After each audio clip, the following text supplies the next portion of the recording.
বাংলায় যে সমস্ত শিক্ষক শিক্ষিকা বৃন্দ আছেন তাদের সম্মান জানাচ্ছেন। আজকে শিক্ষক দিবসে শিক্ষকদের সারা পশ্চিমবাংলায় যে সমস্ত শিক্ষকরা আছেন এই কয়েকজন প্রতিনিধিমূলক হিসাবে এই সম্বর্ধনা দিচ্ছেন। প্রথমে শ্রী দীপল বিশ্বাস, শ্রী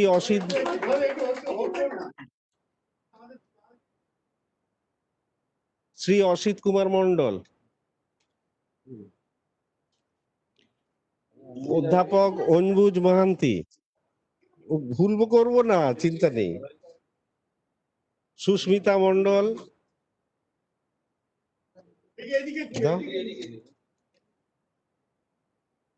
অসিত বেরা,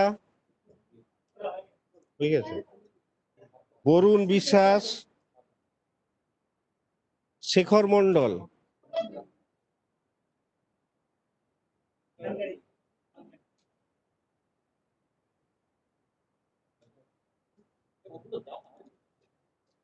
আর বাকি যারা আছেন আস্তে আস্তে নিন।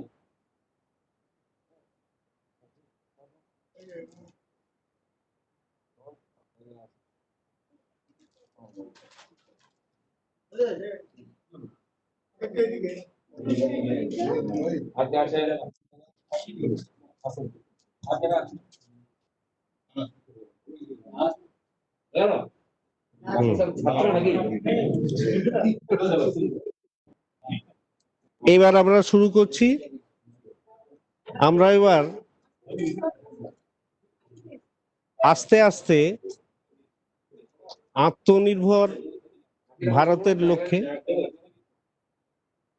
দেবজিৎ বসু, আত্মনির্ভর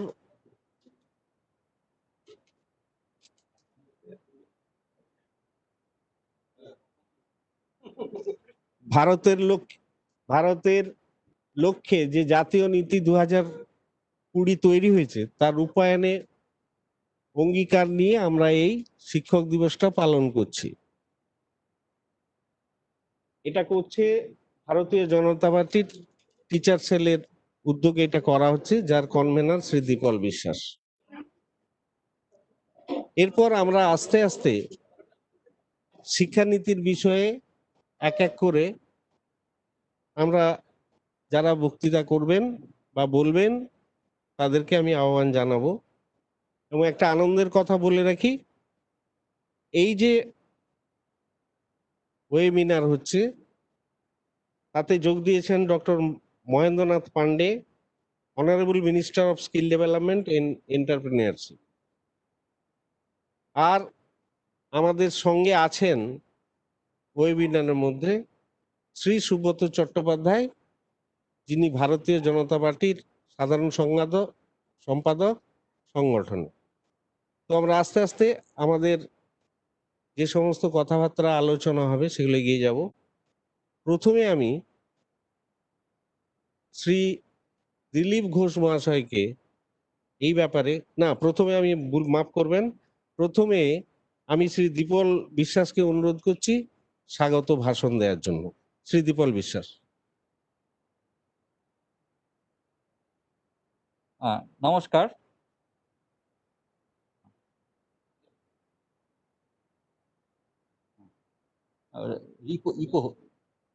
নমস্কার সবাইকে। এখানে উপস্থিত আমাদের এখানে সারা বাংলার যে পশ্চিমবাংলার যে শিক্ষক তার প্রতিনিধি যে কজন শিক্ষক ছেলের উপস্থিত আছেন তাদের, এবং আমাদের মাননীয় রাজ্য সভাপতি যিনি আজকে এখানে এসছেন আমাদের আহ্বানে, এবং ভার্চুয়ালি আমাদের সঙ্গে যুক্ত আছেন মাননীয় কেন্দ্রীয় মন্ত্রী, আপনারা শুনেছেন ডক্টর মহেন্দ্রনাথ পান্ডে, আমাদের সংগঠন মন্ত্রী রাজ্যের সুব্রত চট্টোপাধ্যায় মহাশয়, এবং আমাদের সিসকো অ্যাপে প্রায় 1000 এবং ফেসবুক লাইভে প্রায় 10,000 শিক্ষক আজকে আমাদের প্রোগ্রাম দেখছেন। আমরা আজকে শিক্ষক দিবসটা, যেহেতু প্রাক্তন রাষ্ট্রপতি মাননীয় প্রণব মুখার্জি প্রয়াণে 7 দিনের শোক দিবস চলছে, তাই জন্য আমরা শিক্ষক দিবসটা এবার সেলিব্রেশন দিবস বা একটা হিসাবে আমরা পালন করছি না। আমরা আজকে এটা সংকল্প দিবস রূপে পালন করছি। সংকল্প দিবস নাকি আত্মনির্ভর ভারতের যে ডাক দিয়েছেন, আত্মনির্ভর ভারতের ডাক নরেন্দ্র মোদীজি যে দিয়েছেন, সেই আত্মনির্ভর ভারতের লক্ষ্যে আজকে যে নতুন যুগোপযোগী এবং যুগান্তকারী যে জাতীয় শিক্ষানীতি এসছে, তার সংকল্প, তার রূপায়ণের সংকল্প আজকে আমরা এখানে নেব। সেই অঙ্গীকারে আজকে আমরা এই শিক্ষক দিবস পালন করছি। আমরা প্রত্যেকবার আমরা এখানে রাজ্য থেকে শিক্ষকদের সম্বর্ধনা দিই। আমরা এবার সম্বর্ধনা অনুষ্ঠানটা পরে করব। এই শোক দিবসের জন্য আমরা উৎসবে যাচ্ছি না, আমরা সংকল্প দিবস হিসেবে পালন করছি। এবং আমাদের মাননীয় রাজ্য সভাপতিকে ধন্যবাদ। আপনাদের সকলের উদ্দেশ্যে আমরা এখানে সামনে কয়েকজনকে উনি আমাদের অভ্যর্থনা জানালেন পুষ্পস্তবক দিয়ে এই শিক্ষক দিবসে। আমাদের সকল শিক্ষক ছেলের এবং সমস্ত শিক্ষকদের, পশ্চিমবাংলার শিক্ষকদেরই উনি এটা প্রতীকীভাবে দিলেন, এই জন্য ওনাকে ধন্যবাদ। জাতীয় শিক্ষানীতি রূপায়ণের যে অঙ্গীকার, সেটা আমাদের কেন নিতে হবে না, যে আমাদের যে সরকার এই রাজ্যে চলছে, তৃণমূল সরকার, এবং তার সাথে যে সঙ্গতি রেখে এখন মানে লেজুর ভিত্তি করছে যে বাম দল, তারা কোনো রকম এটার উপর পড়াশোনা না করে, কোনো রকম ভবিষ্যতের দিকে না রেখে বরাবর যারা করে এবং তাদের সঙ্গে যারা দুর্বুদ্ধিজীবী আছে, তারা এটা সমালোচনা করছে এবং এই শিক্ষানীতিকে ভ্রান্ত করে দেওয়ার চেষ্টা করছে যে এটা খারাপ, এর মধ্যে নাকি কিছু ভালো নাই। এবং তার সঙ্গে আমরা দেখেছি শিক্ষামন্ত্রী পার্থ চট্টোপাধ্যায়, উনি সমস্ত শিক্ষকদের কাছে আহ্বান, শিক্ষক সংগঠন এদের কাছে এই সমালোচনার জন্য আহ্বান করেছেন। তা জাতীয় নীতি নাকি এটা খারাপ, তাহলে আর যে আমি জাতীয় শিক্ষানীতিতে পরে আসছি, আর যে নীতি আছে কেন্দ্রীয়ভাবে, যে কেন্দ্রীয় নীতি, যে এনসিটি অ্যাক্ট, সেই অনুসারে যে আমাদের টিচারদের স্কেল আছে, PRT scale, primary TGT scale, PGT scale, তার যে স্কেল আছে, এবং যারা প্যারা টিচার আছে বা MSK, SSK, vocational, computer teacher, তাদের যে সর্বভারতীয় যে স্ট্যান্ডার্ড আছে, সেইটা যে নীতি, সেই নীতিটা কি খারাপ? সেই নীতিটা তো ভালো নীতি, সারা ভারতবর্ষ মেনে নিয়েছে, অথচ এখানে আপনারা পিআরটি স্কেল মানছেন না, টিজিটি স্কেল মানছেন না। তাহলে নীতির ব্যাপার নয়, ভালো নীতি কিন্তু আপনারা মানেন না, সেটা ভালো না খারাপ? তাহলে এরা শুধু সমালোচনার জন্য সমালোচনা করছে, ভালো নীতি এরা যে মানে না সেটা আমরা দেখতে পাচ্ছি, সেটা আমরা হাড়ে হাড়ে বুঝছি। টিজিটি স্কেল নিয়ে যখন হাইকোর্টের রায় হয়েছে, পে কমিশনের সুপারিশ দেওয়ার রায় হয়েছে, সেখানে কিন্তু আপনারা সেই হাইকোর্টের রায় মানেননি, আবার ডিভিশন বেঞ্চে গেছেন। তাহলে নীতি, জাতীয় নীতি যে সারা ভারত যেটা মেনে নিচ্ছে, সেটা কিন্তু আপনারা করছেন না। তা আমি জাতীয় শিক্ষানীতির যে কেন আপনারা মানছেন না, কোনটা খারাপ, সেই জায়গাটা আমি বিস্তারিত যাব না, সেটা আমাদের রাজ্য সভাপতি উনি বলবেন। আমি শুধু এইটুকু বলবো, এই শিক্ষানীতিতে যে মূল যে বিষয়, যে শিক্ষকদের ক্ষেত্রে এখানে এসএসসির প্রচুর ভ্যাকেন্সি, 3.5 লক্ষ শিক্ষকের মধ্যে 70-80 হাজার ভ্যাকেন্সি রয়ে গেছে, ভ্যাকেন্সি পূরণ করেন না। কি হিসাবে আছে না, 40:1, যেটা সর্বভারতীয় রেশিও হচ্ছে 35:1 আগে শিক্ষানীতিতে, সেটা আপনারা এখানে 40:1 করেছেন। সেই হিসাবে 3.5 লক্ষ যে শিক্ষক, সেই শিক্ষক পদ কিন্তু আপনারা পূরণ করছেন না, এবং যাদেরও পূরণ করেছেন তাদের ঠিক মতন মাইনে দিচ্ছেন না। তাহলে নতুন যে শিক্ষানীতি এসছে, তাতে যে আরো ছাত্র শিক্ষক রেশিও আরো কমিয়ে দেওয়া হয়েছে। আমাদের প্রাচীন ট্র্যাডিশন, গুরুকুলের ট্র্যাডিশন, সেই ট্র্যাডিশনে 5:1, একটা গুরুকুলে একটা সন্তানের মতন মানুষ সুস্থ, 5:1, সেটা পৃথিবীর সর্বশ্রেষ্ঠ শিক্ষা ব্যবস্থা ছিল। তো সেইটার লক্ষ্যে আমরা আস্তে আস্তে যে এগোচ্ছি, আজকে 25:1 কথা বলা হয়েছে, যে একজন শিক্ষক এর সঙ্গে 25 জন ছাত্র। তাতে আমাদের এই শুধু এই পশ্চিমবাংলায় প্রায় 2.5 লক্ষ নতুন শিক্ষক নিয়োগ করতে হবে এই জাতীয় শিক্ষানীতি রূপায়ণ করতে গেলে। এইটা কি খারাপ?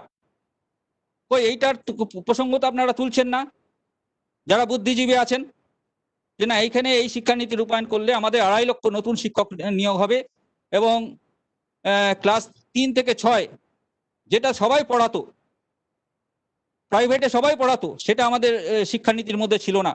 3 থেকে 6 বছরের যে নার্সারি, কেজি 1, কেজি 2 বিভিন্ন স্কুল গজিয়ে উঠেছিল, তাদের এক একজনের এক এক রকম সিলেবাস, কেউ কোনো বৈজ্ঞানিক ভিত্তি ছিল না।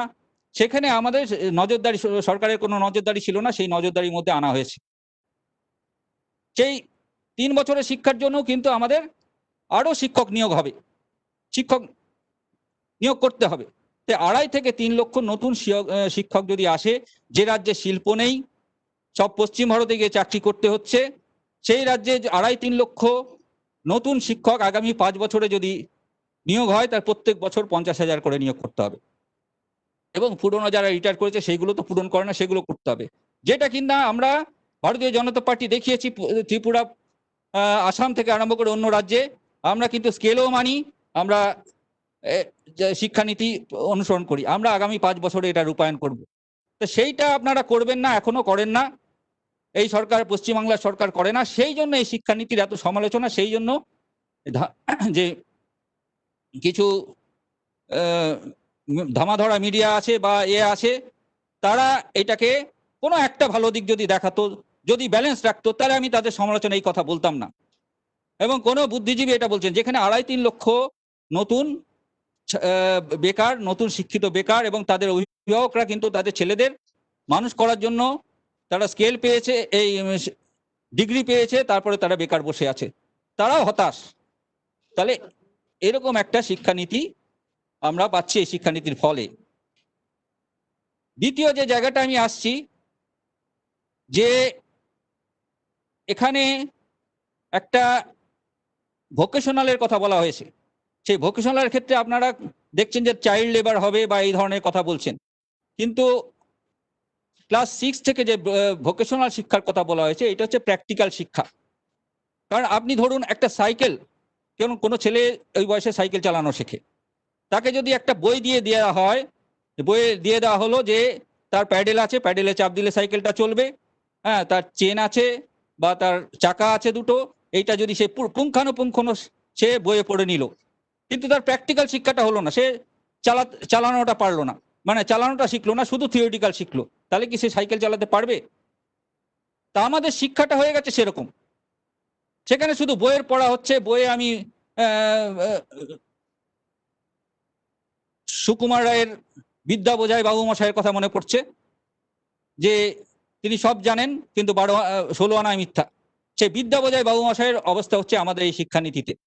তো সেই জায়গাটা আমাদের নিয়ে আসা হয়েছে, এবং সেখানে কিন্তু বিশ্বের উন্নত যে শিক্ষা ব্যবস্থা, ইসরায়েল এবং ফিনল্যান্ড, তাদেরও অনুকরণ আনা হয়েছে। শুধু আমাদের প্রাচীন এর সাথে তাদেরও অনুকরণ আনা হয়েছে, তাদেরকে ফলো করা হয়েছে।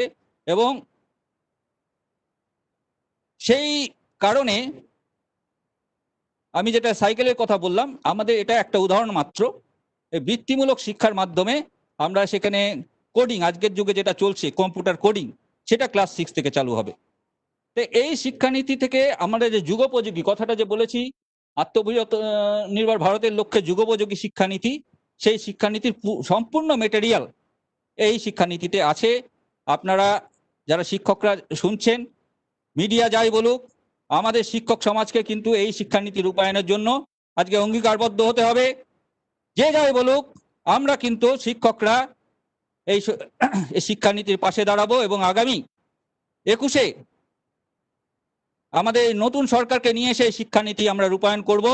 তাতে আমাদের শিক্ষিত বেকাররাও চাকরি পাবে, এবং আমাদের ছাত্র এবং শিক্ষকদের প্রকৃত শিক্ষা পাবে। এই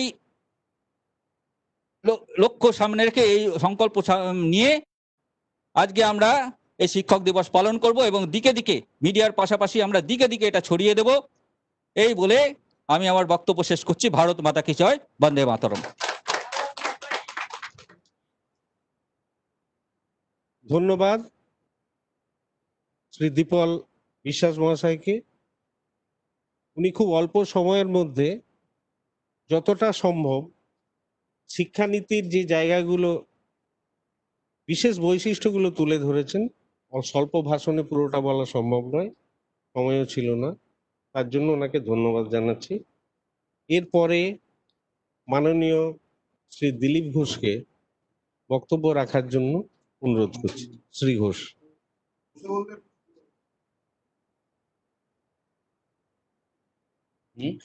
সে বলটা জমবে মাস্টারমশাইয়ের সামনে তো দাঁড়িয়ে দাঁড়িয়ে সেদিন করেছে পড়া করতাম না তো দাঁড় করি তো প্রথমেই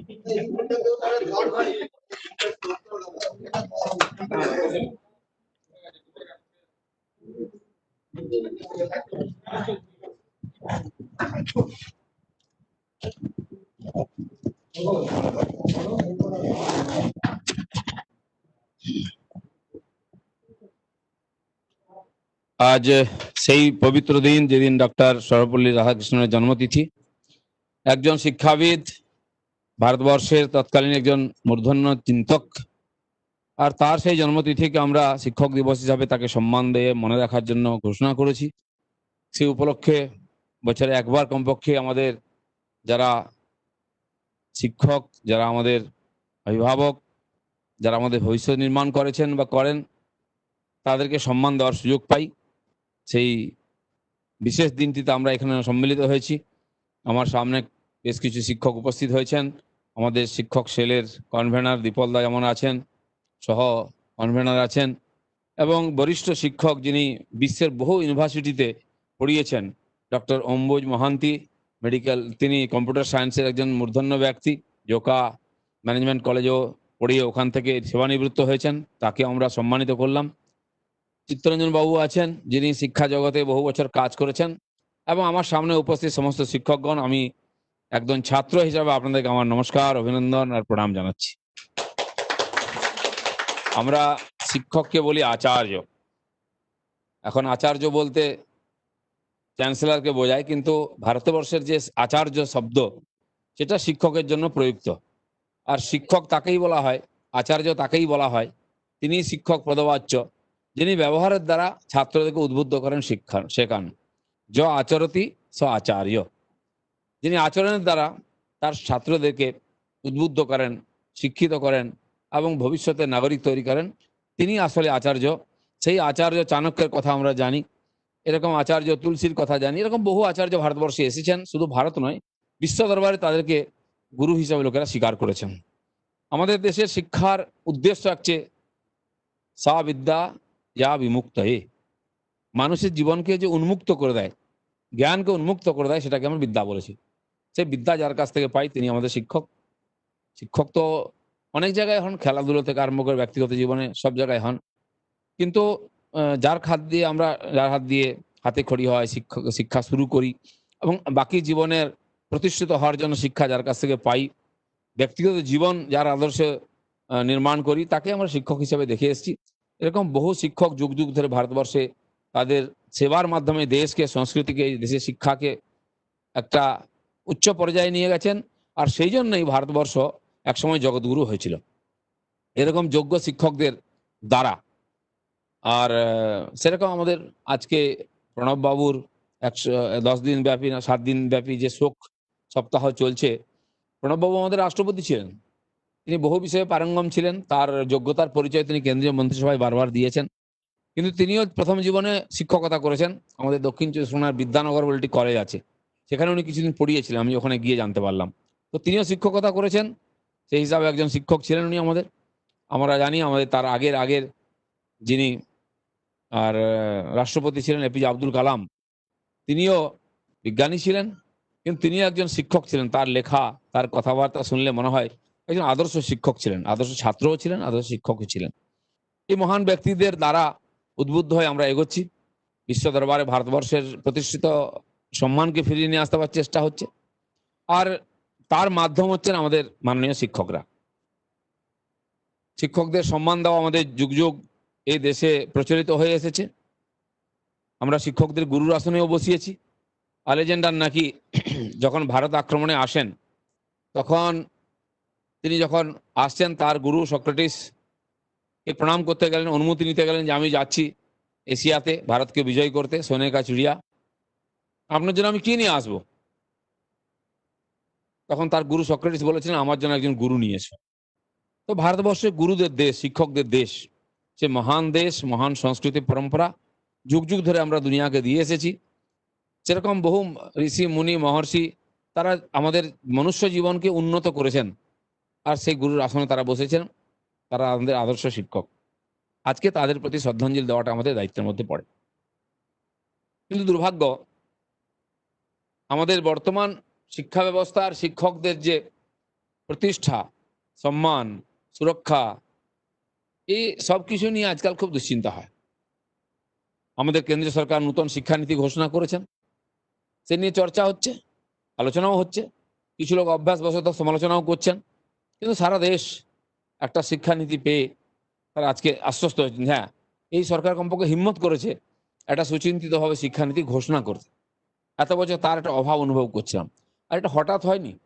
আমার মনে আছে এর আগের এনডিএ সরকার অটলজির নেতৃত্বে যখন হয়েছিল, আর যেমন এই যে মিড ডে মিলের কথা ভেবেছিল সরকার, যাতে গরিব পরিবারের ছাত্রছাত্রীরা খাদ্যের অভাবে তারা স্কুলে যেতে পারে না, পড়তে পারে না, তাকে জামা কাপড় দেওয়া হবে, দুপুরে খাওয়ার ব্যবস্থা করা হবে, যাতে ছোট বয়স থেকে তারা স্কুলে যাওয়া অভ্যাস করে এবং শিক্ষার কিছু না কিছু লাভ পায়।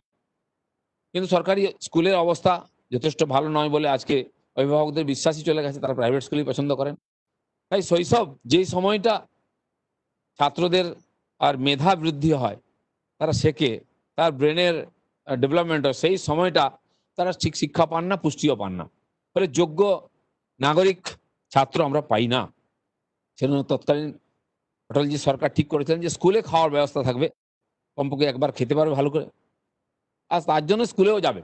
বাবা মা খেতে দিতে পারে না বলে স্কুল যেতে পারে না। আর এটা সফল হয়েছে। তার মধ্যে কিছু দুর্নীতিও এসে গেছে। এবং এই যে ছোটবেলা থেকে শিক্ষা ঠিকমতো হওয়া উচিত, তার জন্য বহু চেষ্টা সরকার করছে। আমাদের যারা পূর্বপুরুষ ডাক্তার রাধাকৃষ্ণনের মতন লোকেরা বহু চিন্তা ভাবনা করেছেন, বহু নতুন নতুন পন্থা অবলম্বন করেছেন, তারা এক্সপেরিমেন্টও করেছেন। কিন্তু আশ্বস্ত হওয়ার মতো শিক্ষা ব্যবস্থা পদ্ধতি আমরা এখনো পাইনি। এই প্রথমবার একটা পেলাম, যেটা সার্বিকভাবে শিক্ষার জন্য উপযোগী মনে হয়েছে। বয়স থেকে সরকারি স্কুলে তাকে ভর্তি নেওয়ার ব্যবস্থা যেমন আছে, তার যখন শরীর, বুদ্ধি, মন, জ্ঞানের বৃদ্ধি হবে, সেই সময় তাকে শিক্ষার ব্যবস্থা করা হবে। আর যখন সে যতটা শিক্ষা নিতে পারবে, সে শিক্ষা সম্পূর্ণ হয়ে গেলে ব্যক্তিগত জীবনে যাতে প্রতিষ্ঠিত হতে পারে, উপার্জনশীল হতে পারে, সেরকম শিক্ষার ব্যবস্থাও এই শিক্ষানীতির মধ্যে করা হয়েছে। সেই জন্য একটা সার্বিক শিক্ষানীতি। আমার মনে হয় আমাদের দেশের সমস্ত ছেলে মেয়েদের উচ্চশিক্ষার প্রয়োজন আছে বলে মনে হয় না। বিশ্বের অনেক উন্নত দেশ, আমেরিকার মতো, তারাও সবাই উচ্চশিক্ষায় যায় না। আমাদের এখানে গ্রামের দিকেও দেখি মাস্টার ডিগ্রি করে ছেলেমেয়েরা ঘুরে বেড়াচ্ছে, চাকরি পায় না, চাকরি পায় না। ওইসব দেশে এরকম উচ্চশিক্ষিত লোক ঘুরে বেড়াচ্ছে, পাওয়া যায় না। তারা আগের থেকে কোনো একটা বিশেষ পেশাগত শিক্ষায় শিক্ষিত হয়ে তারা চাকরিতে লেগে পড়েন। যারা রিসার্চ করেন, যারা কলেজ ইউনিভার্সিটিতে পড়ান, সেরকম কিছু লোক আছেন যারা উচ্চশিক্ষায় যান, কারণ খরচাও বেশি, ওখানে অনেক বেশি খরচা আমাদের এখানকার চেয়ে। এত উচ্চশিক্ষা সবাই নিতে পারে না সেই জন্য। আর সেই জন্য তারা মনে করে এত বেশি সময় নষ্ট করার কি দরকার আছে, যার মনে হচ্ছে পড়ার দরকার আছে, কাজ করতে করতে পড়ে নেবে। আমাদের দেশে ডিগ্রি নেওয়াটা একটা অভ্যাসের মধ্যে নেশার মতো হয়ে গেছে। এক একজন মাস্টারমশাই 2টো 3টে 5টা পর্যন্ত এমএ করেছেন। আমরা যখন স্কুলে পড়তাম, উনি 3টে এমএ, উনি 5টা এমএ। উনি প্রতি বছর একটা করে সাবজেক্টে পরীক্ষা দেন, একটা করে ডিগ্রি নেন। এটা একটা হবি মানুষের। কিন্তু শিক্ষা ঠিক আছে, যে যেভাবে নেয়, শিক্ষিত হওয়া আপত্তি নেই। কিন্তু প্রশ্ন হচ্ছে যে শিক্ষাটা কিসের জন্য? যদি জ্ঞান আহরণের জন্য দরকার আছে, তাহলেও ডিগ্রির দরকার নেই। 5টা এমএর কি দরকার আছে? আমাদের দেশে পরম্পরা আছে, যাদের শিক্ষায় আমরা শিক্ষিত হই, কবিগুরু রবীন্দ্রনাথ ঠাকুর, ঠাকুর রামকৃষ্ণদেব, এরা তো স্কুলের গণ্ডিই পার হননি। একজন তো স্কুলের দরজাই দেখেনি। তার বাণী, তার শিক্ষা, তার চেতনা, তার গল্প, সেটা আজকে উচ্চশিক্ষায় পড়ার বিষয় হয়েছে। আত্মপ্রলোভিতি, যেটা সা বিদ্যা ইয়া বিমুক্ত, যে মনকে মুক্ত করে, যে বুদ্ধিকে মুক্ত করে, মনুষ্য জীবনকে মুক্ত করে, সেটা আসল শিক্ষা। সেই শিক্ষার পরিবেশ, সেই শিক্ষার ব্যবস্থা করার দরকার আছে। আজকে যারা শিক্ষক আছেন, যারা শিক্ষাকে পেশা হিসাবে নিয়েছেন বা শিক্ষা জগতের সঙ্গে যুক্ত আছেন কোনো না কোনোভাবে, বা শিক্ষাব্রতী আছেন, শিক্ষা নিয়ে তারা চিন্তা ভাবনা করেন, শিক্ষার প্রসারের চেষ্টা করেন, তার মধ্যে অনেক অশিক্ষিত লোক আছেন, তিনি স্কুল কলেজ প্রতিষ্ঠা করেছেন। নিজে স্কুলে পড়তে পারেননি, সেই দুঃখে কলেজ স্কুল প্রতিষ্ঠা করেছেন। দক্ষিণ ভারতে এরকম নামি দামি engineering college, medical college, law college, BEd college আছে, যারা এরকম মানুষরা প্রতিষ্ঠিত করেছেন, বড় বড় ব্যবসায়ী। তিনি জীবনে উচ্চশিক্ষা পাননি, যাতে কেউ বঞ্চিত না হয় তার জন্য করেছেন। সেখানে পড়তে আমাদের ছেলেমেয়েরা যেত এখান থেকে। সেজন্য ভারতবর্ষে শিক্ষার প্রতি যথেষ্ট আগ্রহ চিরদিন থেকেছে। শিক্ষিত হতে হবে, আর যে যার শিক্ষা হয়নি সে অন্ধ, সে মূর্খ। যেমন চোখ ফোটেনি, তেমন জ্ঞান চক্ষু যার ফোটেনি সে মানুষ নয়, এটা মনে করা হয়। সেই শিক্ষা সবার কাছে পৌঁছে দেওয়ার জন্য যুগ যুগ ধরে আমাদের দেশে চেষ্টা হয়েছে। আগে গুরুকুলের ব্যবস্থা ছিল, সেই গুরুকুলে গিয়ে পড়তেন সবাই। ইংরেজরা এসে আমাদের সেই গুরুকুল ব্যবস্থা, আমাদের ওয়ান টিচার স্কুল, একল শিক্ষার ব্যবস্থা ছিল গ্রামে গ্রামে। সেই মাস্টারমশাই সব কিছু পড়াতেন। যিনি গুরুকুল সঞ্চালন করতেন, একাধিক শিক্ষকের মধ্যে যিনি গুরু থাকতেন, তিনিও সমস্ত বিদ্যায় পারঙ্গম করতেন। একজন ছাত্র যখন শিক্ষা পূর্ণ করত, সে কৃষিবিদ্যা, শস্ত্রবিদ্যা, শাস্ত্রবিদ্যা, স্বাস্থ্যবিদ্যা সব ব্যাপারে শিখতে পারতেন। এমনকি পশুপালন, গরু চড়াতে যেতে হতো। আর উনি উপমন্যু, বেদের গল্প আমরা জানি। এরকম বহু গল্প ছড়িয়ে আছে আমাদের দেশে, সেগুলো সত্য ঘটনা। এর দ্বারা আমাদের রাষ্ট্র নির্মাণ হয়েছিল, চরিত্র নির্মাণ হয়েছিল। সেই পরম্পরাটা ইংরেজরা ধ্বংস করে দেয়। ওরা যে স্কুল প্রতিষ্ঠা করে, সে স্কুলে পড়াটা বাধ্যতামূলক করে দেয়, তা নাহলে তাকে শিক্ষিত বলা হবে না, তার কাছ থেকে ডিগ্রি না হলে। আজকেও আমাদের দেশে ইংরেজি শিক্ষিত মানুষরা তাই মনে করেন। ভারতের সংস্কৃতি পরম্পরা সম্বন্ধে জ্ঞান না থাকলেও ইংরেজি ডিগ্রিটাকে তারা যথেষ্ট গুরুত্ব দিয়ে মনে করেন। আর তাই দেশের সংস্কৃতি পরম্পরা নিয়ে বহু ভ্রম তৈরি হয়েছে। পণ্ডিত নেহরুর থেকে সেটা শুরু হয়েছে, ডিসকভারি অফ ইন্ডিয়া থেকে শুরু হয়েছে, এখনো পর্যন্ত সেটা চলেছে। সেই জন্য একটা আমাদের নিজস্ব শিক্ষা পদ্ধতি চাই, যে শিক্ষা হবে চরিত্র নির্মাণের শিক্ষা, রাষ্ট্রবোধের, রাষ্ট্রপ্রেমের শিক্ষা, মনুষ্য নির্মাণের শিক্ষা। যে শিক্ষায় শিক্ষিত হয়ে সে একজন ভারতীয় হিসেবে নিজেকে গর্বিত মনে করবে, ভারতবর্ষের নাগরিক হিসেবে বিশ্বের সামনে মাথা উঁচু করে বুক টান করে দাঁড়াবে। এই যে শিক্ষা ব্যবস্থায় আজকে আমরা শিক্ষিত হচ্ছি বা শিক্ষা ব্যবস্থা চলেছে, লর্ড ম্যাকলের দ্বারা প্রতিষ্ঠিত শিক্ষা ব্যবস্থা, এই শিক্ষা ব্যবস্থার পেছনে কালো ইংরেজ তৈরি করার উদ্দেশ্য ছিল। 1832 সালে শিক্ষা ব্যবস্থা যখন শুরু হচ্ছে, ম্যাকলেকে দায়িত্ব দেওয়া হয়েছে, তিনি শিক্ষা ব্যবস্থা তৈরি করতে গিয়ে বাবাকে চিঠি লিখছেন যে আমরা ভারতবর্ষে এমন একটা শিক্ষা ব্যবস্থা নিয়ে আসছি বাবা, যার দ্বারা যে শিক্ষিত হবে সে আর ভারতীয় থাকবে না, সে খালি চেহারায় শরীরে ভারতীয় থাকবে, চিন্তা ভাবনা চরিত্রে সব জায়গায় ইংরেজ হয়ে যাবে। আজকে আমাদের ইংরেজি শিক্ষিত মানুষদের দেখলে তার যথেষ্ট প্রকৃষ্ট নমুনা দেখতে পাই, স্যাম্পল কি করে কি চেয়েছেন ম্যাকলে, তার স্যাম্পল হচ্ছে ইংরেজি শিক্ষিত মানুষরা।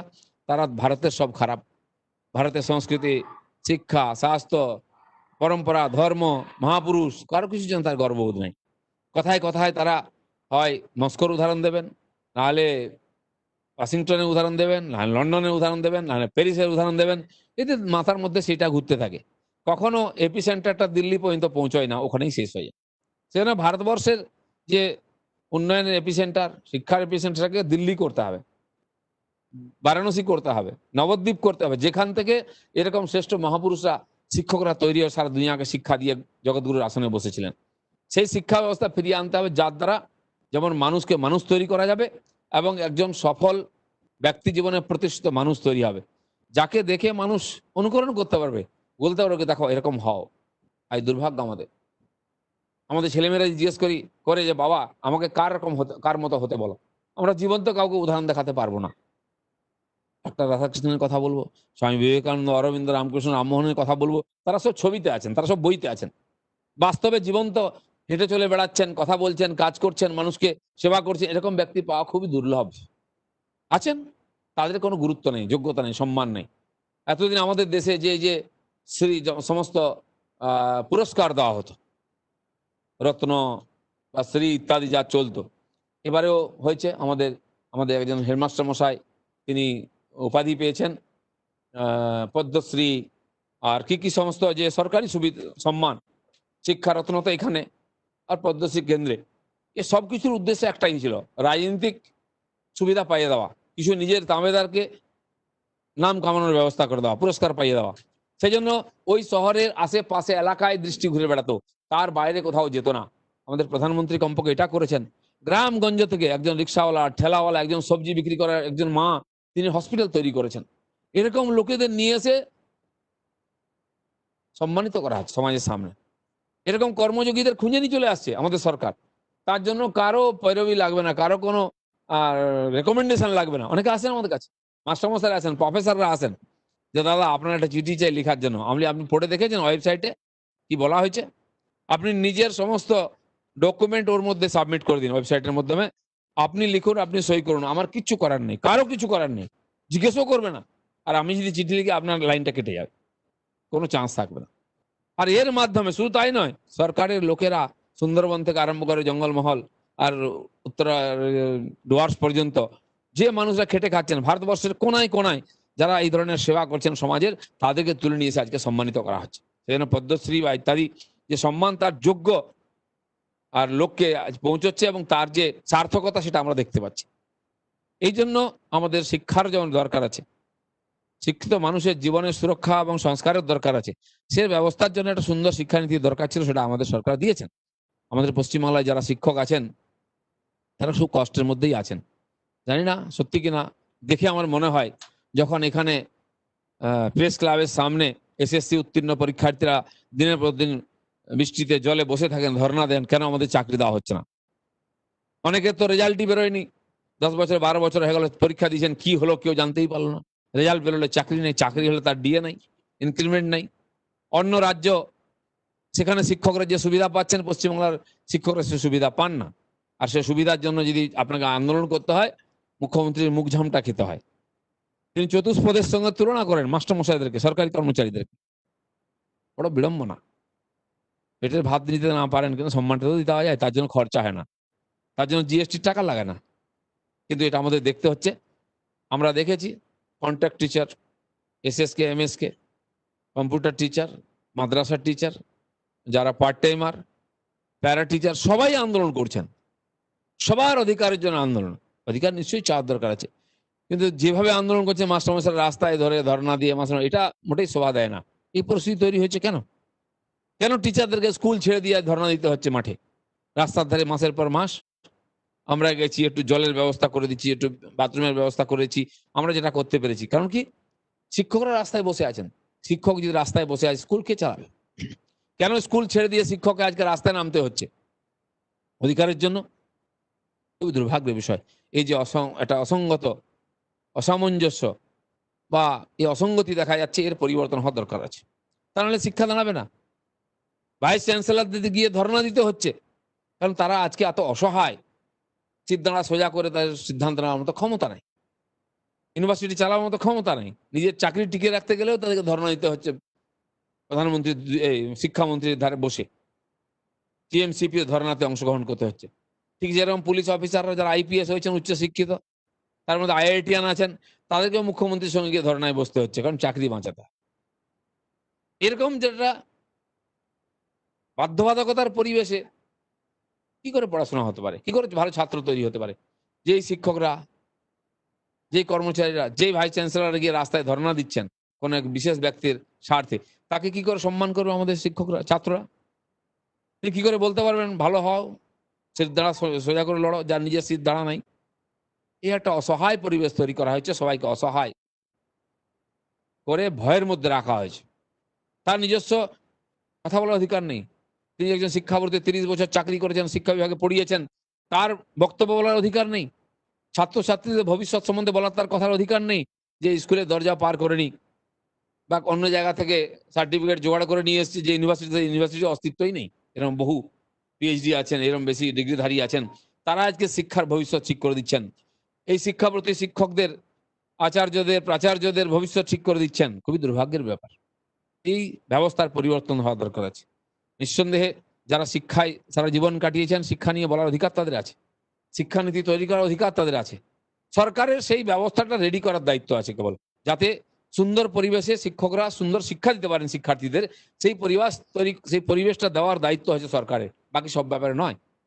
আমার মনে আছে 2098 2004 অবধি যে সরকার চলেছে এনডিএর, সেই সময় 5টা সেক্টরে সরকার মানে সংস্কার করতে গেছিল, 5টি ডিপার্টমেন্টে। তার মধ্যে শিক্ষা বিভাগ একটা ছিল, নির্বাচন ছিল, অ্যাডমিনিস্ট্রেশন ছিল, জুডিশিয়ারি ছিল। এরকম 5টি বিভাগে সমস্ত জায়গায়, শহরে শহরে আমরা সেই সময় আর সেমিনার করেছিলাম। এই বিষয়ে যারা এক্সপার্ট, পড়াশোনা করেন, কাজ করেন, তাদের ডাকা হয়েছিল, তাদের মতামত নেওয়া হয়েছিল, নোট করা হয়েছিল।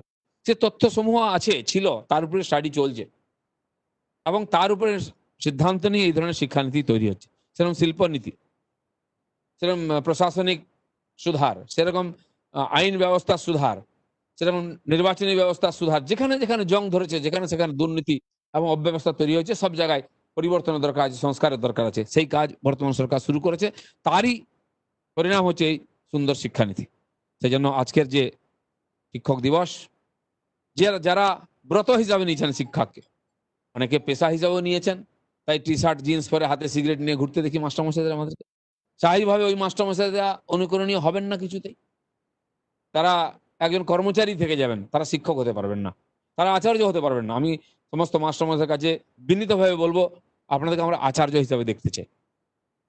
যত যাই বলুন, বেতন কত পান, সুবিধা কত পান না পান, সেটা দ্বিতীয় কথা, কিন্তু এখনো পর্যন্ত শিক্ষকদের প্রতি সম্মান আছে সমাজে।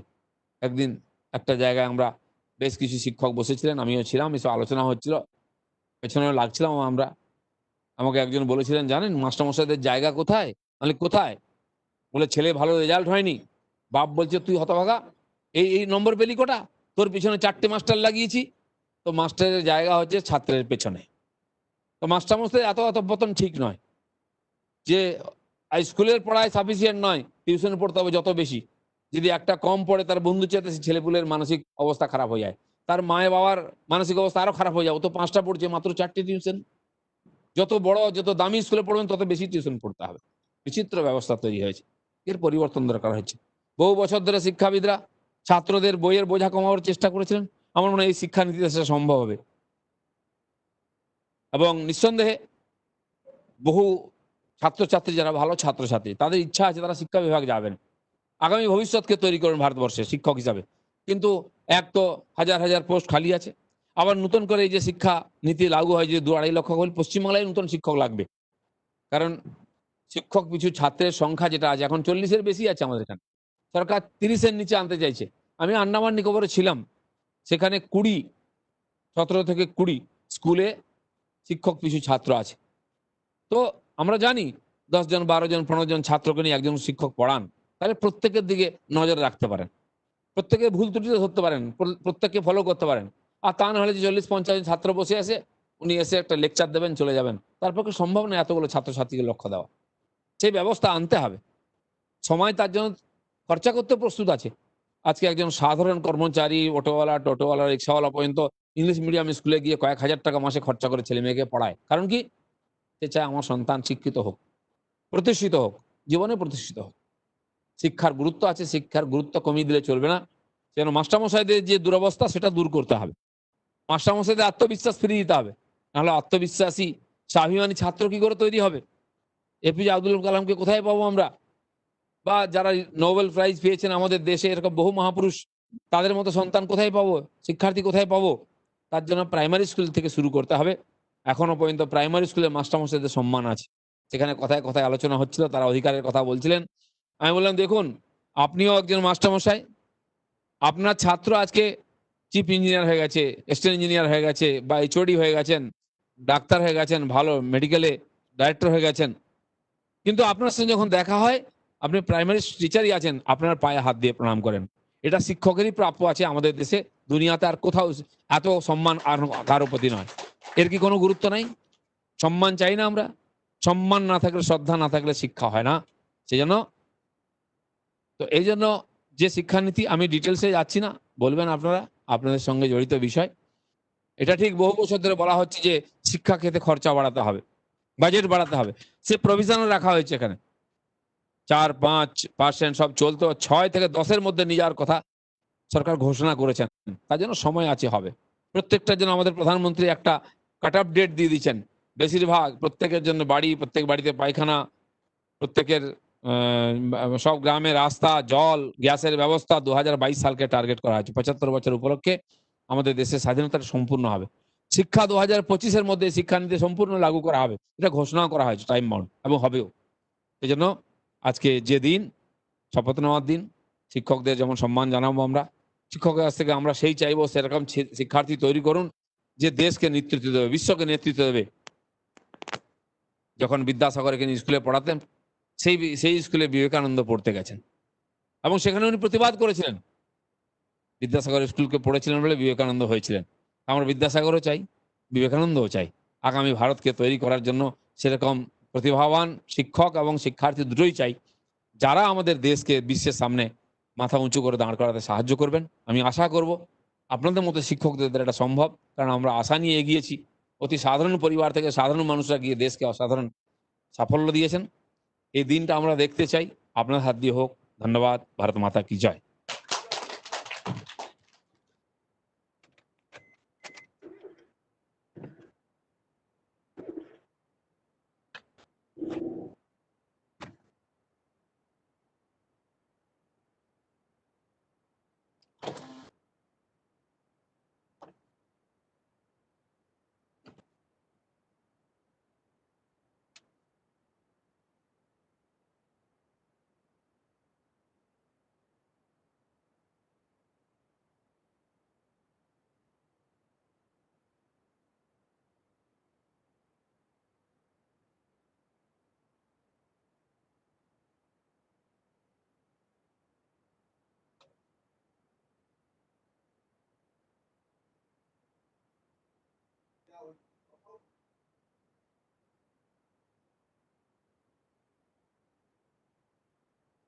যে অন্ধকার দিকটা শিক্ষামন্ত্রী বলেননি, কত স্কুলে ল্যাব নেই, কত স্কুলে স্মার্ট ক্লাসরুম নেই, কত স্কুলে বসার জায়গা নেই, ছাদ থেকে জল পড়ে।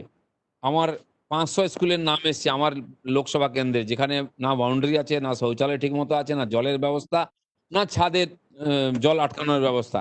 যেখানে যাই সেখানকার মাস্টারমশাইরা আমাকে অনুরোধ করেন, দাদা এই অবস্থা। তো এরকম বহু আছে। সেজন্য এটা যেমন বেড়েছে, যেমন দুর্নীতিও শিক্ষাক্ষেত্রে বেড়েছে, এটা আমাদের দুর্ভাগ্য। শিক্ষাক্ষেত্রকে দুর্নীতি থেকে দূরে রাখার দরকার আছে। এই যে কাটমানির গল্প, কলেজে ভর্তি গেলে কাটমানি লাগে, স্কুলে ভর্তি হয়ে গেলে কাটমানি লাগে। এই আমফান এবং করোনার সময় যে স্কুল, প্রাইভেট স্কুলগুলোতে যেতে বাধ্য করেছেন লোকেদেরকে, সেই প্রাইভেট স্কুলগুলো ইচ্ছা মতো ফিস বাড়াচ্ছে। সে নিয়ে একটা কথা আজ পর্যন্ত সরকার বা অর্থাৎ ওরা বলেননি। মানুষদেরকে ভবিষ্যতে ছেড়ে দিয়েছেন, সেই স্কুলের কাছ থেকে টাকা নিচ্ছেন, আর ওরা যা ইচ্ছা লোকের কাছ থেকে নিয়ে নিচ্ছে।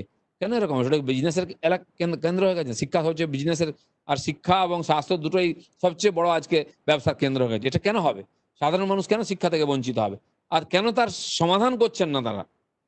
প্রাইভেট হসপিটালে বিল বেড়ে যাচ্ছে হু হু করে, আর প্রাইভেট স্কুল কলেজে হু হু করে ফিস বেড়ে যাচ্ছে। এই দুটোর সমাধান কে করবে? মানুষকে গাড্ডায় ফেলে দিয়েছেন, বাধ্য করছেন শোষণ করতে, আর ওনারা চুপ করে আছেন। সেজন্য এর পরিবর্তন না হওয়া পর্যন্ত এসব কথা বলার কোনো মানে হয় না। আপনারা বাইরে গেলে বলতে পারি। আমি বেরোবো, 3:30টায় প্রোগ্রাম আছে। সবাইকে ধন্যবাদ। মাস্টারমশাই আছেন।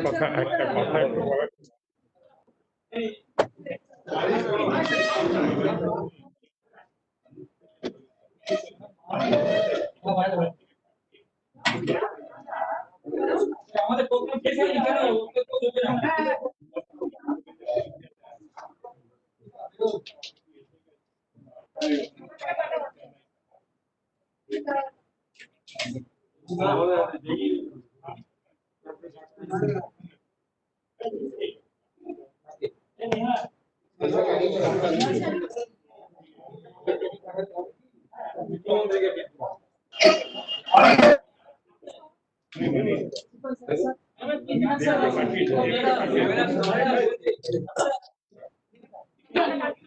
আরে এখানে এখানে কথা হবে না, প্রোগ্রাম চলছে এখন। এখন এইটা মিনিস্টার বলবে না। ছবি ছবি ছবি দিদি দিদি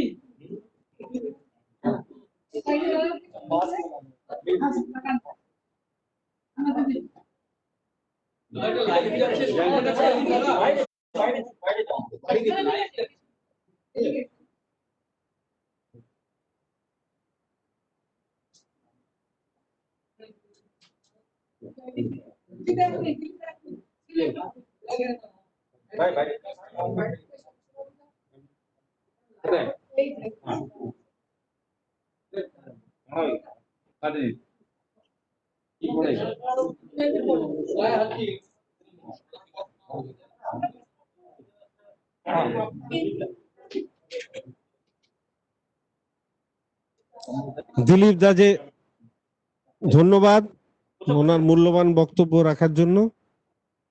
এরপরে আমি অধ্যাপক অম্বুজ মহান্তিকে এই শিক্ষানীতি সম্পর্কে বা তার প্রয়োজনে উচ্চশিক্ষা নিয়ে বলার জন্য অনুরোধ করছি।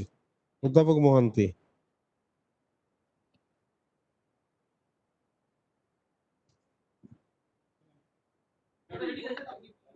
বসে পড়বো? আচ্ছা, আজকের এই শুভ দিনে, শিক্ষক দিবসে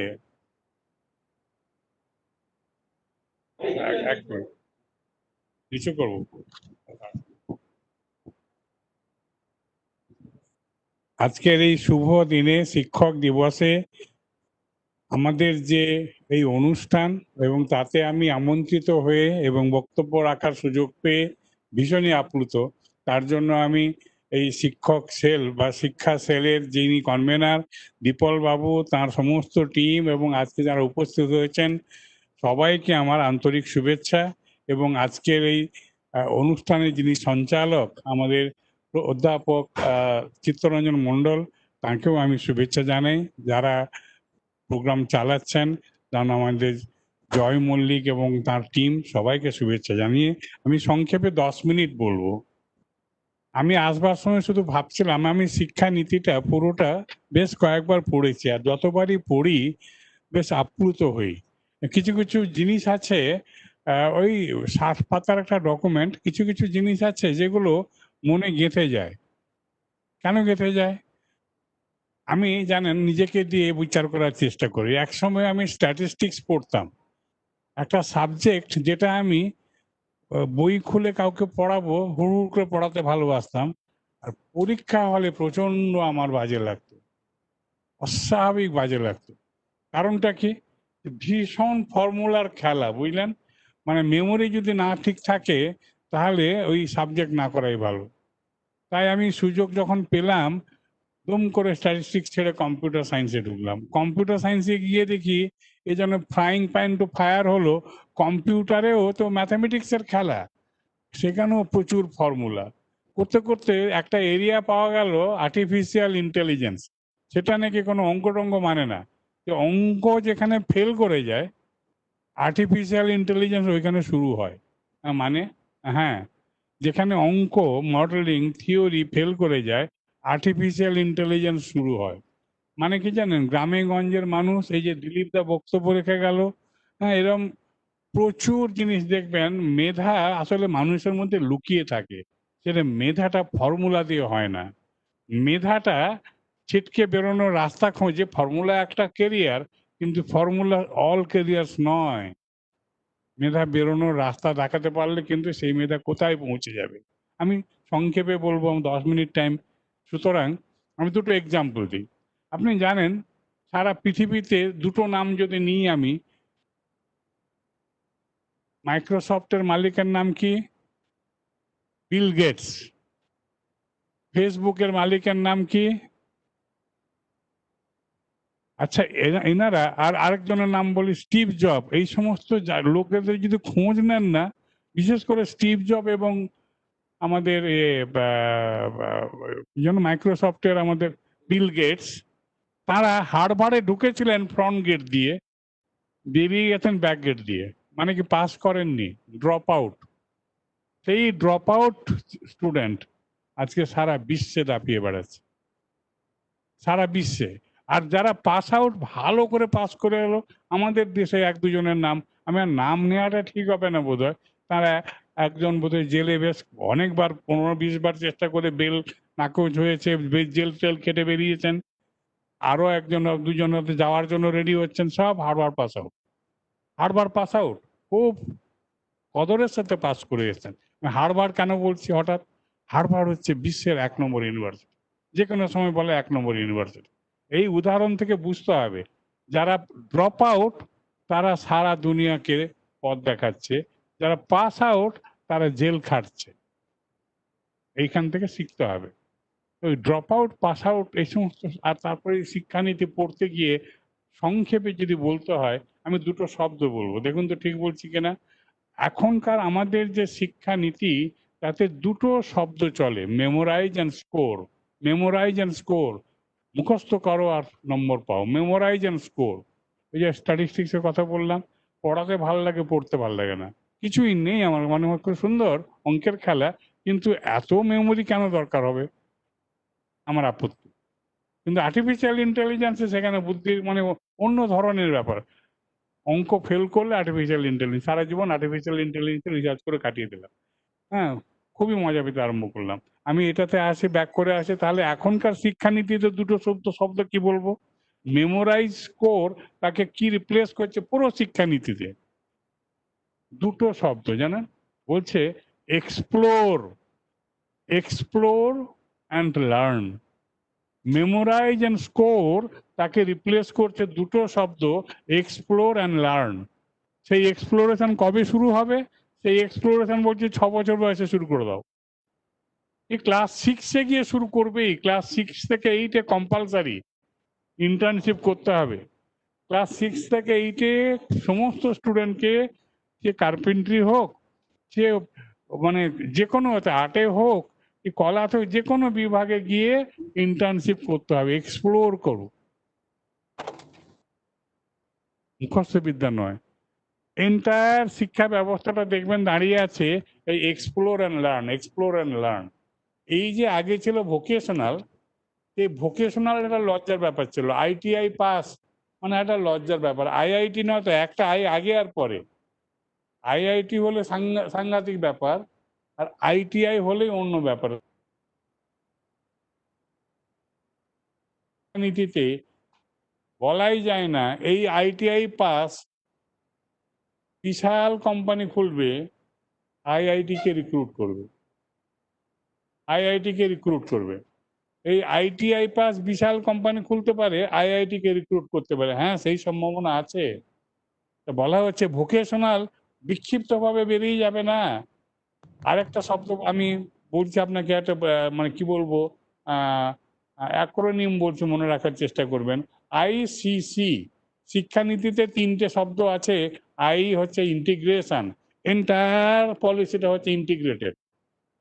135 কোটির লোকের জন্য ইন্টিগ্রেটেড সমস্ত নীতি একজন একসাথে সুন্দরভাবে কেউ গেঁথেছে, মালা করে গেঁথেছে।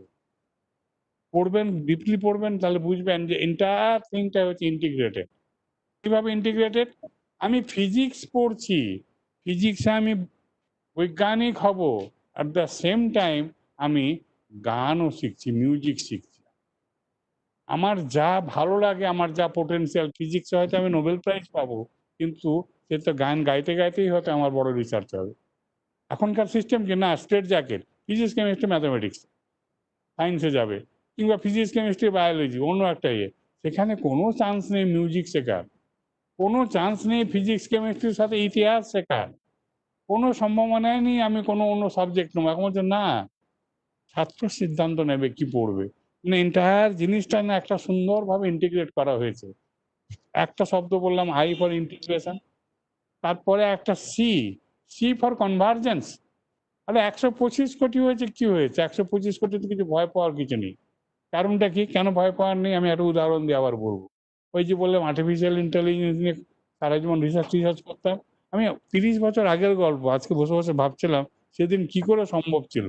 30 বছর আগে একটা খেলনার খেলা, বুঝলেন, 15 পাজল বলে, ওই দেখবেন 1 থেকে 15 ব্লকস আছে, একটা ব্লক খালি আছে, ওই খালিটাকে পুশ করে এদিক ওদিক ডায় বাঁয়ে উপরে নিচে নিয়ে যাওয়া যায়, বিভিন্ন কম্বিনেশন তৈরি করার। সেই গেমটা দিয়ে প্রচুর প্রবলেম, রিয়েল লাইফের প্রবলেম সলভ করা যায়। যে গেমের জন্য যদি আপনি মেথডস বার করেন, সেটা দিয়ে আপনি প্ল্যানিং, ওই এরোপ্লেনের ওঠা নামা প্ল্যান করতে পারবেন, বিভিন্ন জিনিস করতে পারবেন, তাতে আমি যাচ্ছি না।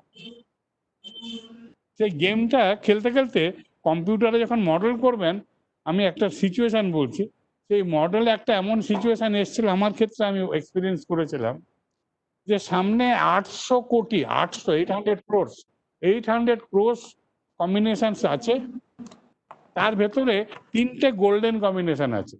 800 কোটির মধ্যে 3টে গোল্ডেন কম্বিনেশন লুকিয়ে আছে, তাকে ধরতে হবে।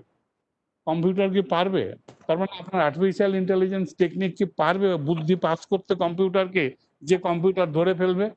বিশ্বাস করুন, সেদিন আমরা সাকসেসফুলি করেছিলাম। কতক্ষণ লাগবে?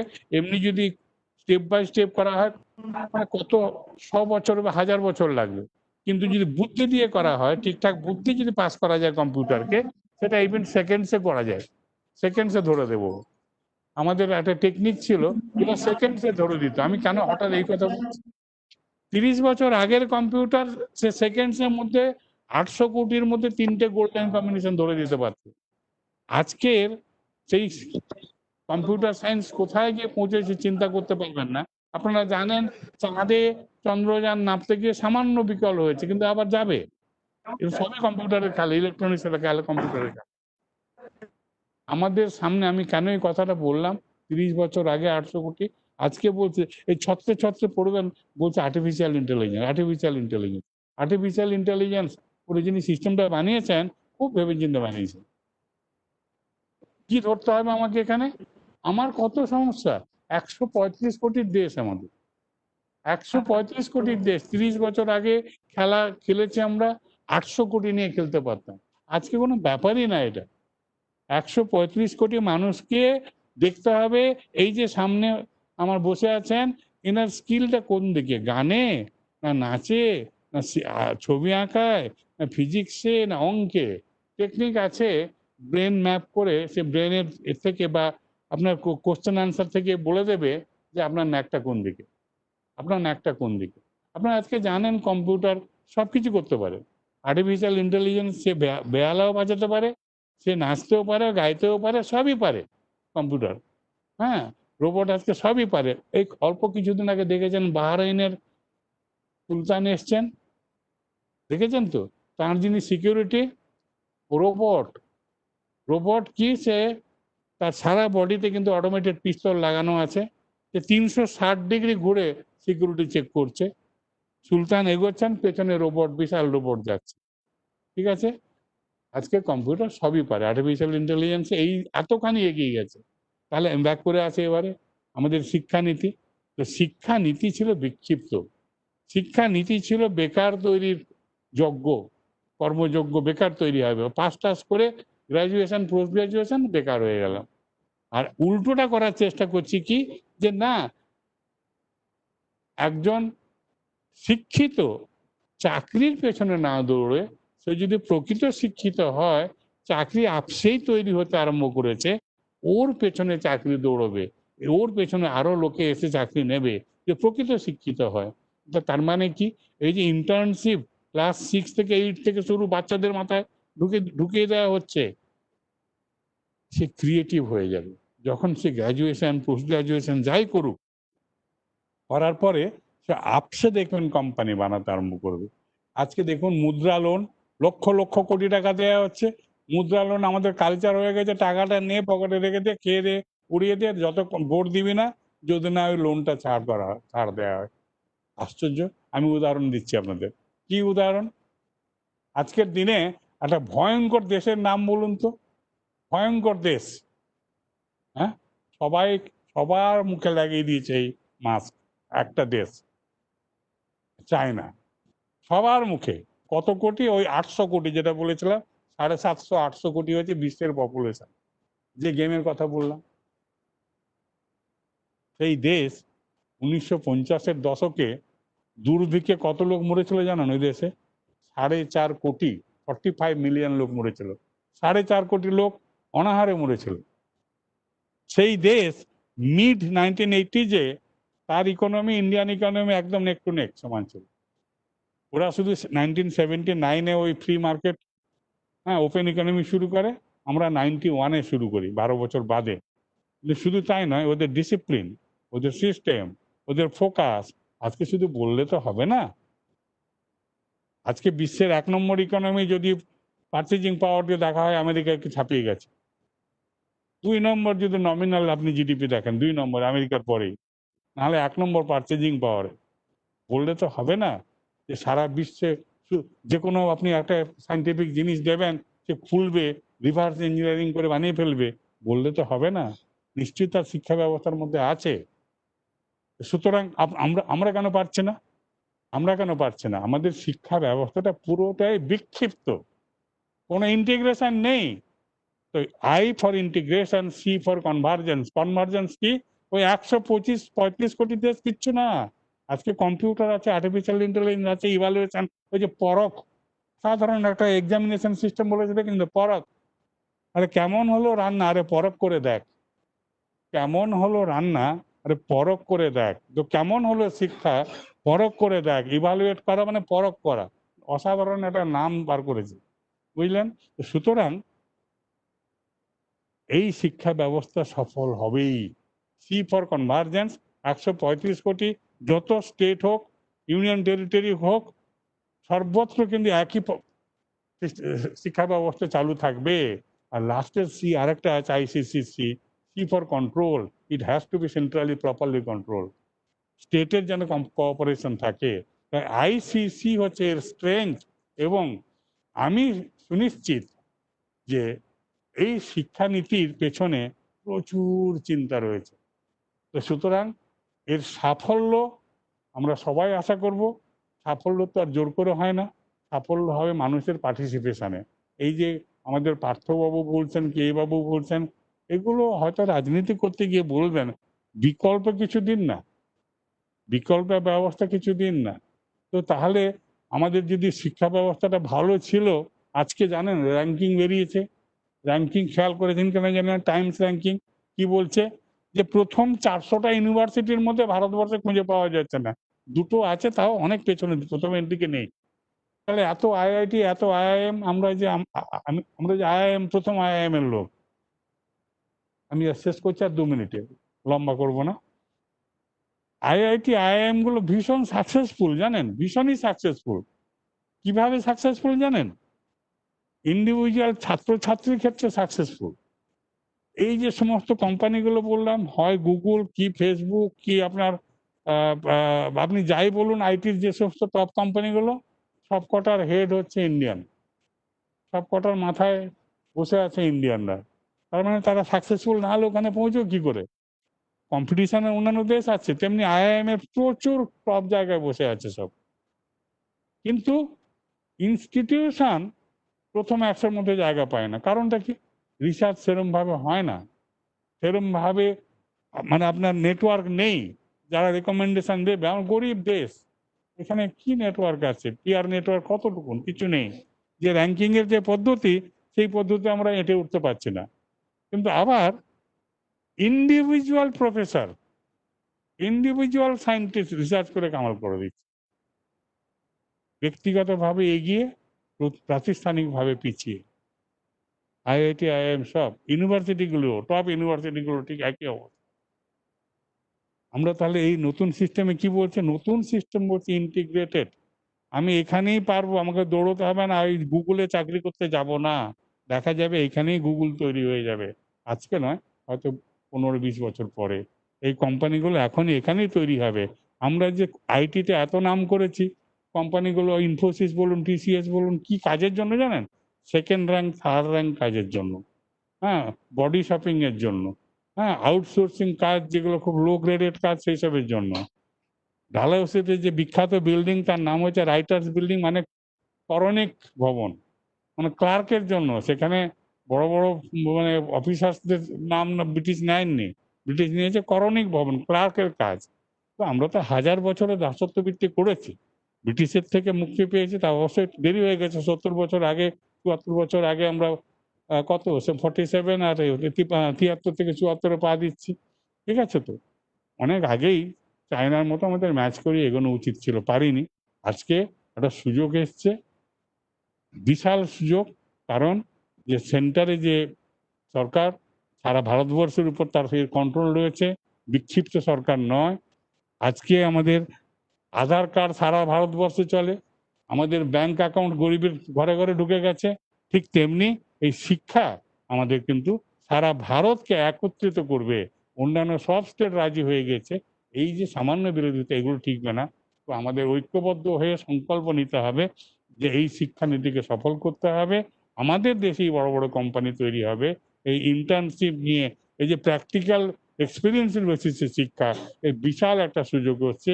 এই বলে সবাইকে আমার শুভেচ্ছা জানিয়ে এই শিক্ষক দিবসে এই শিক্ষক কুলকে নিজের শিক্ষক হয়েও সশ্রদ্ধ প্রণাম জানিয়ে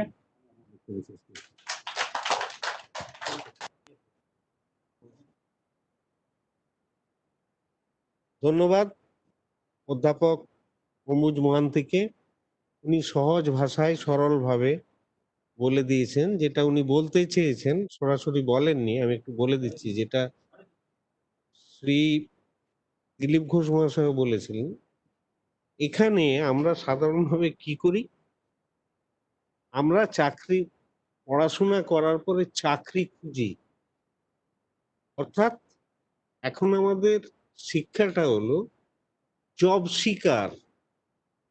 আর এই শিক্ষার মাধ্যমে, যেটা দিলীপ দাও বলেছেন, অম্বুজবাবু বললেন, এখন যারা শিক্ষা বা পাঠ্যক্রম শেষ করবে তারা হবে জব গিভার। এইটা উদ্দেশ্য কিন্তু মাথায় রাখতে হবে। শিক্ষাটা কেমন হবে? Learning to learn. তাকে শেখানো হবে কিভাবে নিজের থেকে নিজে নিজে জিনিস শিখতে পারে। অ্যাডমিনিস্ট্রেশনটা কেমন হবে? লাইট বা টাইট। এগুলোর উদ্দেশ্য হচ্ছে, দেখুন, একটা সহজভাবে বলা যায়, যে আপনি সেটাই মন দিয়ে করেন বা ভালোবাসেন, যেটা আপনি ভালোবাসেন অন্তর দিয়ে, সেটাই আপনি করেন বেশি সময়। এটা মাথায় রাখবেন। আগে কি করতো, ইনস্টিটিউশন গুলো বলে দিত ছাত্রদের যে তোমাকে এটা পড়তে হবে। এখন হচ্ছে ছেলেরা ঠিক করবে, ছেলে মেয়েরা বা শিক্ষার্থী ঠিক করবে সে কি পড়বে, অর্থাৎ সে কি ভালোবাসে। এটা মাথায় রাখতে হবে। আর কি, এই শিক্ষা ব্যবস্থায় যে কোনো সময় একটা ছাত্র, বিশেষ করে আন্ডার গ্রাজুয়েট কোর্সে, যখন খুশি সে ঢুকতে পারবে, যখন খুশি সে বেরোতে পারবে। সে যদি 1 বছর পরে শেষ করে সে সার্টিফিকেট পাবে, 2 বছর পরে যদি শেষ করে সে ডিপ্লোমা পাবে, 3 বছর সে করলে পাবে ডিগ্রি। অর্থাৎ সমস্ত শিক্ষার্থী ইচ্ছা মতো তারা কোর্সে জয়েন করতে পারবেন, আবার যখন তাদের ইচ্ছে হবে তারা বেরিয়ে আসতে পারবেন। এই সুবিধাটা কিন্তু আগে কখনো ছিল না। অর্থাৎ যিনি বেরিয়ে এলেন তার ক্রেডিট কোর্সটা কিন্তু জমা থাকবে কম্পিউটার ব্যাংকে, যাতে করে জানা যায়। এই বলে আবার আমি অধ্যাপক মহান্তিকে ধন্যবাদ জানিয়ে now I invite Dr. Mohendranath Pandey to deliver his speech on the present National Education Policy 2020. I introduce you. He is the Minister of Skill Development and Entrepreneurship.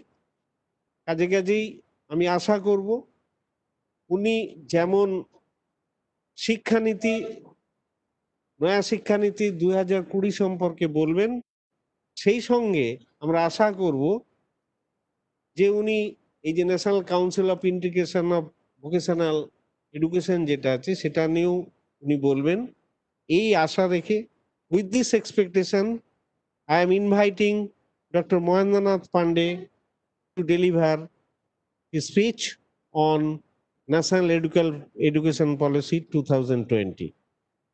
Professor Dr. Pandey. আমাদের উনি join করবেন 3:30 ঠিক পরেই। ততক্ষণ পর্যন্ত আপনারা alert থাকুন সবাই। সমস্ত জেলা সারা বাংলা জুড়ে আজকে এই এতে আমরা দেখতে পাচ্ছি স্ক্রিনে এই শিক্ষক দিবসের বিশেষ অনুষ্ঠান শিক্ষানীতি নিয়ে, তাতে জয়েন করেছেন। আপনারা অ্যালার্ট থাকুন। উনি 3:30 ঠিক পরেই জয়েন করবেন। উনি সমারোহ ভাষণ দেবেন, তারপরে আমরা শেষ করব। আর ইত্যবসরে আমি একটা প্রশ্ন নিয়ে যাচ্ছি। আমাদের মাননীয় চিত্তদাকে পেয়েছি যে এই যে সরকার বলছে অনেক রিক্রুটমেন্ট দিয়েছে, আজকে নাকি শিক্ষামন্ত্রী বলেছে হ্যাঁ তারা প্রচুর রিক্রুটমেন্ট করেছে, প্রচুর কাজ দিয়েছে, তাহলে এই শিক্ষানীতিতে প্রচুর জব সৃষ্টি হবে, তাহলে তাদের এত বিরোধিতা কেন? এই শিক্ষানীতিটা তারা স্বাগত জানাচ্ছে না কেন? আমি এর উত্তরে বলি যে আমি এক সময় স্কুল সার্ভিস কমিশনের চেয়ারম্যান ছিলাম। ভেতরটা খুব ভালো করে আমি দেখেছি কি হয়েছিল। তারপরে 13 সালে আমি ছেড়ে দিয়েছি। তার পরবর্তীকালে 7 বছর হয়ে গেল, এখনো কোনো স্কুল সার্ভিস কমিশনের পরীক্ষা হয়নি। চাকরি হচ্ছে হয়তো ভেতরে ভেতরে, তা আমি জানি না। আর মুশকিলটা হচ্ছে সংখ্যা তত্ত্বের দাবি আর সত্যিকার ঘটনা দুটোর মধ্যে যদি ফারাক থাকে তাহলে কিন্তু সমস্যাটা ওইখানেই আসে। আমি একটা ছোট উদাহরণ দিই। সাধারণভাবে আমরা কোনো প্রজেক্টে যদি আমরা কোনো কোম্পানিকে জয়েন করতে বলি, এসছেন, তখন ওরা কি বলে, মিনিমাম কোটেশনের জিনিস কিনতে হবে, তাই তো? আমরা এইবার আপনি যদি সারা শিক্ষা ব্যবস্থাটার দিকে তাকান, বাংলায় যে যতগুলো বিশ্ববিদ্যালয় আছে সেখানে যতগুলো ভাইস চ্যান্সেলর আছেন, কিছু সংখ্যক বাদ দিলে বেশিরভাগই কিন্তু মিনিমাম কোটেশন। এটা ম্যাক্সিমাম কোটেশনে হওয়ার কথা উচিত বা যেটা হয়, এটা দুর্ভাগ্য যে এই অবস্থায় আমরা দাঁড়িয়ে আছি। কিন্তু সরকার হিসেবে যা বলি তাই সত্যি, মানুষ মেনে নেবে। কিন্তু তার বিচার বিবেচনাগুলো কিন্তু মানুষই করবে। এইটুকু বলে ওর প্রশ্নের উত্তর আমি দিচ্ছি, কারণ আমাদের আর হাতে বেশি সময় নেই। ডক্টর মহেন্দ্র নাথ পান্ডে উনি নিশ্চয়ই এবার বক্তব্য রাখবেন। I am now inviting Dr. Mohendra Pandey to deliver his speech on National Education Policy 2020 on 5th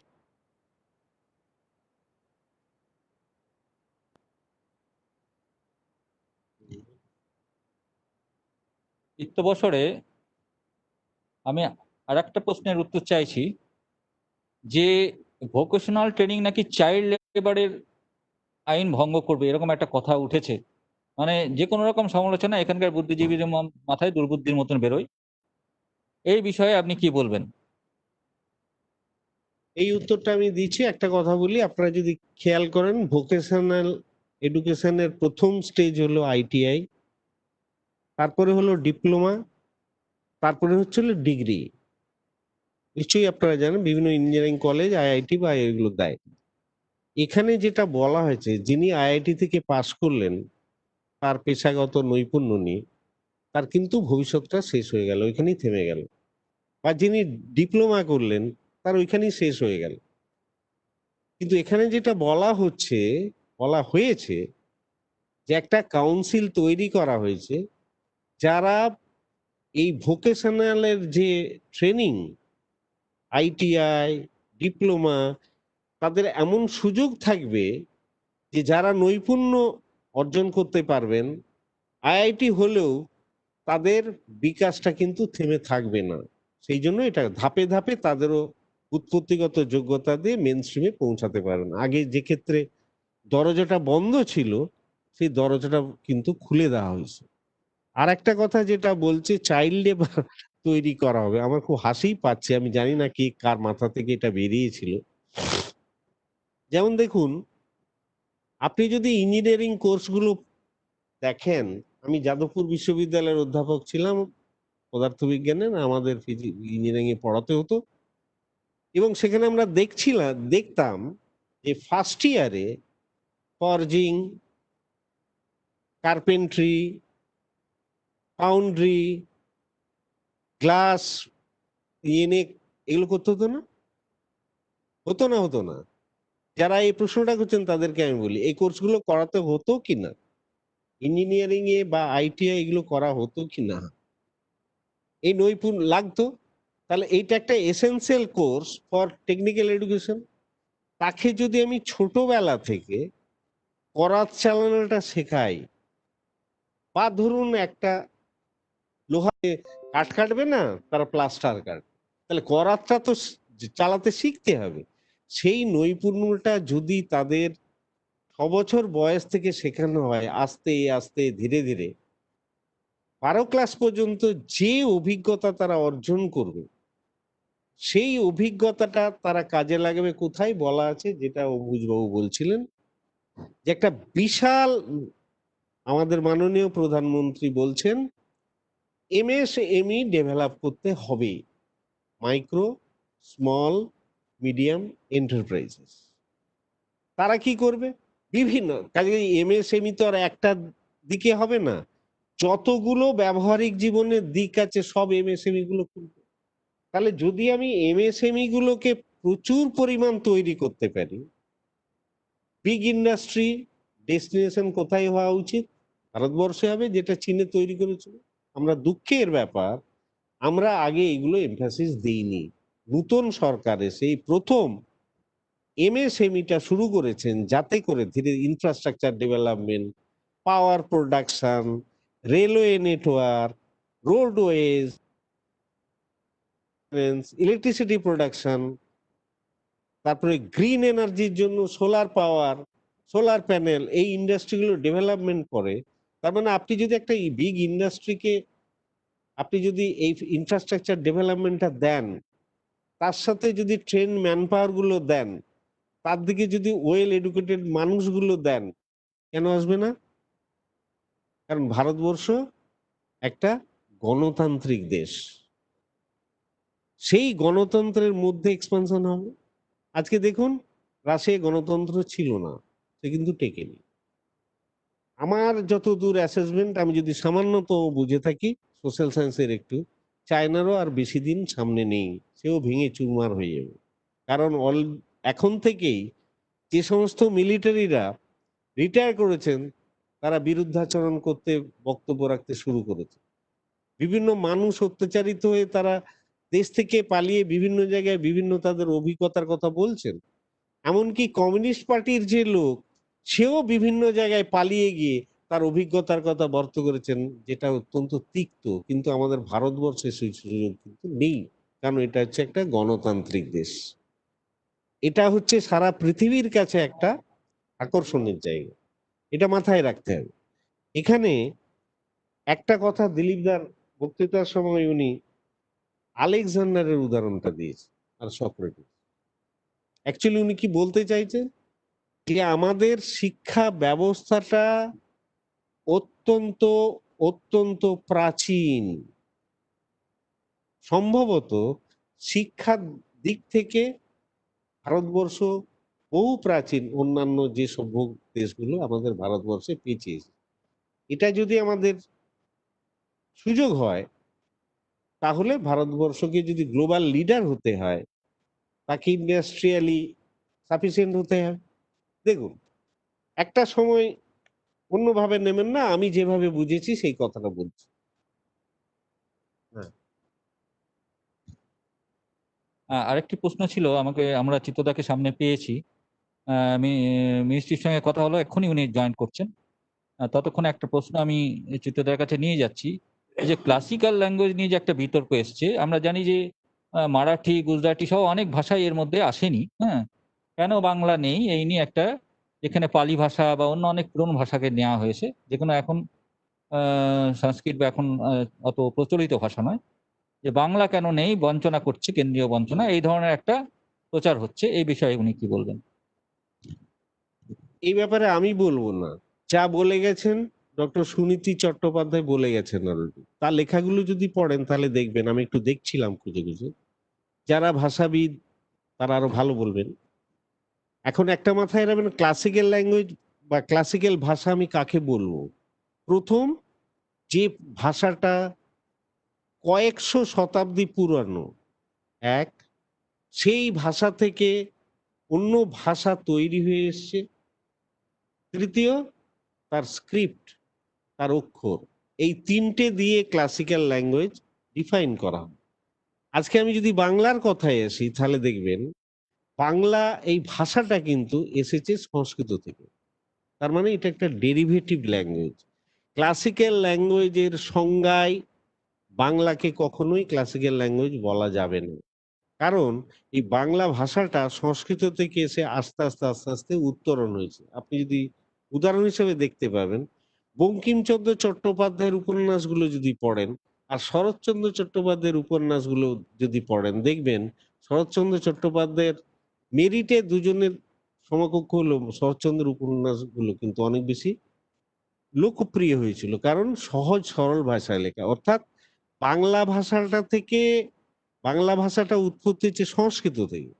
ধাপে ধাপে ধাপে তার বিভিন্ন পরিমার্জন পরিবর্তন হয়ে হয়ে বিদ্যাসাগর প্রথম স্ক্রিপ্ট লিখলেন, অ আ ক খ, নিশ্চয়ই আপনারা সেগুলো জানেন, বর্ণ পরিচয় অনেক সহজ হলো। সেই জন্য যেহেতু বাংলাটা হচ্ছে সংস্কৃত থেকে উৎপত্তি তার, সেই জন্য বাংলাকে আমরা ক্লাসিক্যাল ল্যাঙ্গুয়েজ বলতে পারি না। আর এর অক্ষরগুলো অনেকটাই সংস্কৃতের মতো। এখানে আর যদি আমি তুলনা করি, উড়িয়া ভাষা, উড়িয়া ভাষার দেখবেন স্ক্রিপ্ট, দেখবেন কোনো স্ক্রিপ্টের সাথে মিলবে না, এটা তার বৈশিষ্ট্য, এবং এটা কয়েকশো শতাব্দীর প্রাচীন। সেই জন্য উড়িষ্যাকে আমরা ক্লাসিক্যাল ল্যাঙ্গুয়েজ বলবো। পালিকে, যেটা যেমন ধরুন আপনারা সবচেয়ে আরো বড় উত্তর পাবেন, ক্যালকাটা ইউনিভার্সিটিতে একটা ল্যাঙ্গুয়েজ বিভাগ আছে, সেখানে গিয়ে দেখবেন তো সেই বিভাগের মধ্যে বাংলা পড়ে পড়ে না, বাংলা একটা আলাদা বিভাগ। সেখানে পালি পড়ানো হয়, সংস্কৃত পড়ানো হয়, এই ধরনের ল্যাঙ্গুয়েজ গুলো পড়ানো হয়, যেগুলোকে ক্লাসিক্যাল ল্যাঙ্গুয়েজ বলা হয়।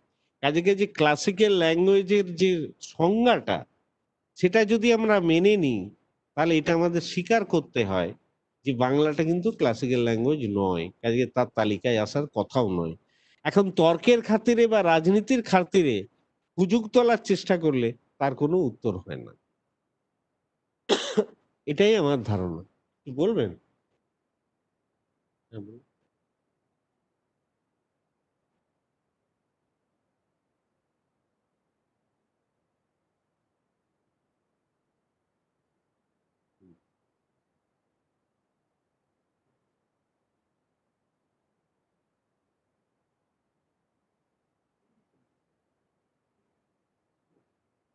না,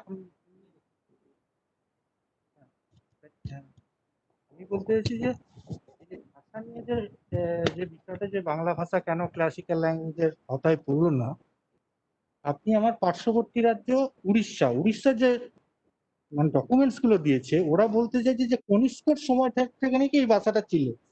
কিন্তু আপনি যদি উৎপত্তিগতভাবে দেখেন, বাংলা, অসমীয়া এবং উড়িয়া, এই তিনটে ভাষার উৎপত্তি কিন্তু একই মিডিয়াম থেকে। তাহলে ওরা পাচ্ছে না, আমরা কেন? ওরা পাচ্ছে, আমরা পাচ্ছি না কেন? যেমন আপনি সুনীতি কুমার চট্টোপাধ্যায়, সুকুমার সেনের কথা বলছেন, তেমনি এইটা সরকার অস্বীকার করছে যে তারা প্রকৃতভাবে এই তথ্যটা নিয়ে, যারা ডাক কমিটি থেকে যে রেকমেন্ডেশন এসেছিল বা যে রেসপন্স চেয়েছিল যে তোমাদের কি বক্তব্য বলো, সেটা পাঠায়নি। সেটাকে অফসাইড করার জন্য আজকে বলছে আমাদের ভাষাটাকে কনসিডার করা হলো না। কিন্তু আমাদের যদি পুঁথি বা তথ্য দেখা যায় বা লিপি যদি দেখা যায়, তাহলে কিন্তু আমরা উড়িষ্যা ভাষার সমকালীন। তাহলে কেন আমরা ঠিক সময় সেটা পৌঁছাবো? কনসিডার করার দায়িত্ব draft committee, they will decide. আমরা যদি আমাদের তথ্যগুলো দিতে পারতাম, তাহলে ভেবে দেখতাম যে উড়িষ্যা যদি কনসিডারের মধ্যে আসে এবং বাংলা আসতেই পারত, এটুকুই বলা। ধন্যবাদ। উনি এখনই জয়েন করবেন আমাদের আজকের সমারোহ শেষ বক্তা। আমার সঙ্গে ওনার অফিসে কথা হলো এইমাত্র, উনি 2 মিনিটের মধ্যেই জয়েন করবেন। আপনারা সব ধৈর্য ধরে বসুন। আমি আগে যেটা বলেছি আবারও উল্লেখ করতে চাই যে এই সরকার যে বিরোধিতাগুলো করছে, সেইটা শুধু যে ভালো নয় কি খারাপ নয় সেই কারণে বিরোধিতা করছে না। কারণ অনেক আমরা দেখছি ভালো জিনিস যা শিক্ষার পক্ষে যাচ্ছে, শিক্ষকের পক্ষে যাচ্ছে, আমাদের পে কমিশন আমাদের পক্ষে যায়, সেগুলো ওরা কিন্তু ভালো জিনিসগুলো কিন্তু ফলো করেনি। তা ভালো জিনিস হলেই ওদের খারাপ লাগবে, ভালো জিনিস হলেই সেটা সমালোচনা করে পিছিয়ে দেবে। আজকে পে কমিশন যখন হলো, অন্য সব রাজ্যে হয়ে গেছে, তার প্রায় 2016 সালে যেটা হওয়ার কথা সেটা আসলো 2020 থেকে হলো। এবং কি লাভ হলো? সরকারের কি লাভ হলো? সরকার পুরো যে এই 4 বছরে যে এরিয়ার কয়েক লক্ষ টাকা, সেটা সরকারি কর্মচারী বা শিক্ষক বা অধ্যাপক তাদের পরিশ্রমের আম, আহ, বেতন, সেইটা তারা পেল না। যেটা সমস্ত রাজ্য, সমস্ত কেন্দ্র থেকে, রাজ্য থেকে, সমস্ত, এমনকি উড়িষ্যাও, তারাও লাস্টে যেটুকু বাকি ছিল সেটা ডিক্লেয়ার করে দিল। তাহলে এই বিষয়টা আমরা দেখছি যে কেন্দ্রের ওটা ভালো কি মন্দ সেটা বিষয় নয়, বিষয়টা হচ্ছে যে আমরা দেব না এবং ভালো জিনিসকে আমরা খারাপ বলে প্রচার করব। আমাদের মহেন্দ্রনাথজি আসার আগে আমরা অম্বুজদার কাছে একটি প্রশ্ন নিয়ে যাব, শেষ প্রশ্ন, যে এই যে 100টা বাইরের ইউনিভার্সিটিকে এখানে ক্যাম্পাস করতে দেওয়া হলো, সেইটা নাকি বেসরকারীকরণ বলছে। এটা কি আমাদের মান উন্নয়ন? বেসরকারীকরণের ব্যাপার হলে তো আমরা সরকারি খরচ কমাতাম, সরকারি খরচ বাড়াচ্ছি। তাহলে এই বিষয়ে উনি কি বলবেন? আমি কিন্তু ব্যক্তিগতভাবে এটাকে আহ্বান জানাই যে প্রথম 100টা ইউনিভার্সিটি ওয়ার্ল্ডের যারা, তারা যদি এখানে এসে ক্যাম্পাস খোলে, তাহলে আমাদের তাতে কিন্তু প্রভূত উন্নতি হবে। কারণটা কি? আজকে জানেন, আমি একটা অবশ্যই এখানে ঠিক প্ল্যাটফর্ম নয় তাও বলছি, জোর করে বলছি, আমার নিজের বিশ্বাস ভারতবর্ষের এত সমস্যা বিশেষ করে বাংলার এই যে দীপল বাবু বললেন বাংলায় যে আমাদের কি হাল অবস্থা, এই যে শিক্ষাতেও তাই, তার একটাই কারণ হচ্ছে অনৈক্য। আমাদের মধ্যে ঐক্য নেই, আমরা বিক্ষিপ্ত অবস্থায় ঘুরে বেড়াচ্ছি, আর এই সরকার হোক যাই হোক যা পাচ্ছে করে যাচ্ছে। অনৈক্যই মূল কারণ। যদি আমরা ঐক্যবদ্ধ হতে পারি তাহলে এই শিক্ষা নিয়ে ঐক্যবদ্ধ, আমাদের বাংলা বাদ দিলে অন্যান্য স্টেট কোনো করবে না, সুন্দরভাবে এগোচ্ছে। সারা দেশ এখন ঐক্যবদ্ধ, এই শিক্ষানীতিকে সবাই আহ্বান জানাচ্ছে। তো এখানে আমরা যদি এই ধরনের প্রথম 100 র্যাঙ্কের যে সমস্ত ইউনিভার্সিটি, আমি বলে যাচ্ছি গড়গড় করে, আমেরিকান সে টপ ইউনিভার্সিটিগুলো সবই হচ্ছে 100-র মধ্যে পড়েছে। স্ট্যানফোর্ড হোক, হার্ভার্ড হোক, MIT হোক, কেলগ হোক, আমাদের বিজনেস ঘাঁচাগুলো বেশি আসছে, বা লন্ডনের অক্সফোর্ড হোক, লন্ডন বিজনেস স্কুল হোক, এই সমস্ত ওরা যদি আসে তাহলে হবে কি জানেন তো, যে ইন্টারাকশনের জন্য কিন্তু আমাদের মান উন্নয়ন হবে। আমরা আমাদের শিক্ষানীতিতে ভর করে এগোবো, ওদের সাথে কম্পিট করব। ওদের থেকে শেখার আছে অনেক, বিজ্ঞান তো নিশ্চয়ই শেখার আছে, হ্যাঁ, কিন্তু বিজ্ঞানটা যদি আমাদের ভিত্তিক থেকে নিয়ে আসি, যে আমাদের MSME-তে ওদের এই বিজ্ঞান লাগিয়ে আমি কি করে এগোতে পারবো, এর থেকে ভালো কিছু হতে পারে না। পুরো জিনিসটাই কিন্তু আমি যে বলেছি ICC, খেয়াল রাখবেন, ইন্টিগ্রেটেড, মানে এটা গ্লোবালি ইন্টিগ্রেটেড চিন্তাধারা, যে আমি প্রথম 100 জনকে নিয়ে এসে এখানে কম্পিট করবো। আচ্ছা বলুন তো, আপনি তো দেখেন ফুটবল খেলা যে বেরিয়েছেন, ISL বলেছেন ফুটবলের যেটা, হ্যাঁ ISL, আচ্ছা বলুন তো, তার আগে ইস্টবেঙ্গল মোহনবাগান বা আপনাদের ইস্টবেঙ্গল মোহনবাগান মোহামেডান এই খেলা দেখতাম, তার যে গতি বা যে সমস্ত যা ছিল, এখন ISL এর ম্যাচ দেখতে আমরা সন্ধ্যাবেলা বসে যাই কিনা সবাই, কেন? আচ্ছা তাতে বলুন তো, ইন্ডিয়ান বা বাঙালি ছেলেরা কি খুব কম গোল দেয়? আমি নামগুলো বলে যাচ্ছি দু একটা, অসাধারণ গোলকিপার বলুন বা সেন্টার ফরওয়ার্ড বলুন, আমাদের এখানকার স্থানীয় ছেলে, এই বলে ইন্টারাকশন। হ্যাঁ, ওই যে বিদেশিদের নিয়ে এসে একসাথে খেলছি, তাতেই উন্নতি হচ্ছে। এই যে চিন্তাধারা, আমি আজে বাজে লোকের সাথে খেলবো না, বিশ্বের প্রথম 100 জনের তারা আসক, ক্যাম্পাস করলো, এইবার দেখো ইন্ডিয়ান ব্রেন কম্পিট করতে পারে কিনা, ইন্ডিয়ান এডুকেশন সিস্টেমে বড় হওয়া ইন্ডিয়ান ব্রেন পারে কিনা কম্পিট করতে। তো অসাধারণ প্রকল্প এটা। রাজনীতি করতে গিয়ে বাংলায় বিশেষ করে যদি হয়, শুনুন কিছু নেই, ইউনিটি কি ধরনের ইউনিটি, ওরা চাইছে আমাদের বোকা বানিয়ে রেখে, যে এতদিন চালিয়েছে, আমরা যেন ইকুয়ালি বোকা থাকি।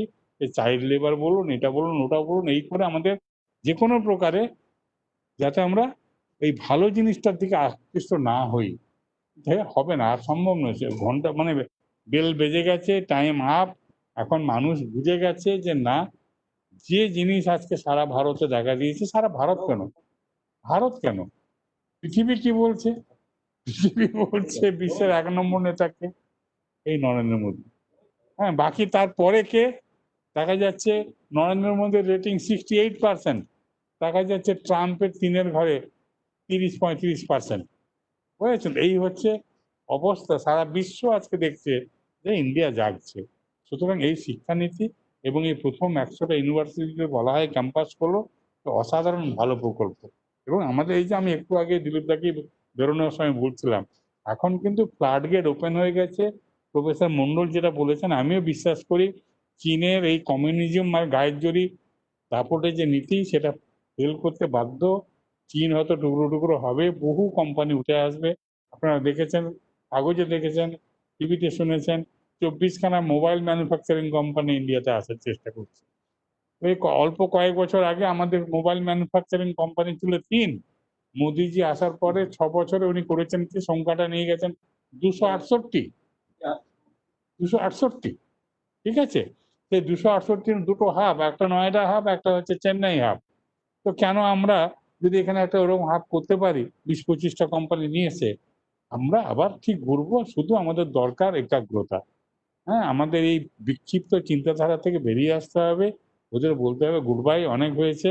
হ্যাঁ, পুরো স্বাধীনতার পর থেকে অল্প কিছুদিন বিসিরয়ের সময় ওই একটা অ্যাক্সেলারেশন ছিল, সেই ফেজটা থামতে সময় লেগেছে। তারপর আমরা কন্টিনিউয়াস নেমে যাচ্ছি। এই বাম বলুন, কংগ্রেস বলুন, কি তৃণমূল কংগ্রেস বলুন, একই গোত্রের সবই হচ্ছে একই গোত্রের। এই বিরোধিতাটা একদম ব্যর্থতা ছাড়া কিছু না, ব্যর্থতা ঢাকা ছাড়া কিছু না। এবং প্রথম বিরোধিতা করতে কোথায় শিক্ষায়, কারণ শিক্ষকই বাকিদের তৈরি করে। শিক্ষককে ডাক্তার বানায়, শিক্ষককে ইঞ্জিনিয়ার বানায়, শিক্ষককে অ্যাডভোকেট বানায়, সবকিছু করে। শিক্ষা ব্যবস্থাটা শেষ করে ফেলেছে সারা ভারতবর্ষে, যেটা বিপুলবাবু বলছেন বারবার। সারা ভারতবর্ষ পে কমিশন করে দিয়েছে, একমাত্র স্টেট একটা রয়েছে বেঙ্গল, সে করবে না, কিছুতেই সে এখনো দিয়ে দেবে না। সুতরাং খুবই ভালো সিদ্ধান্ত। महेंद्रनाथ पांडे जी स्वागतम। महेंद्रनाथ पांडे जी स्वागतम। हमारा आ गया हमारा स्वागत जानने के लिए हमारा को कन्वीनर जीता कौर कुछ बताए।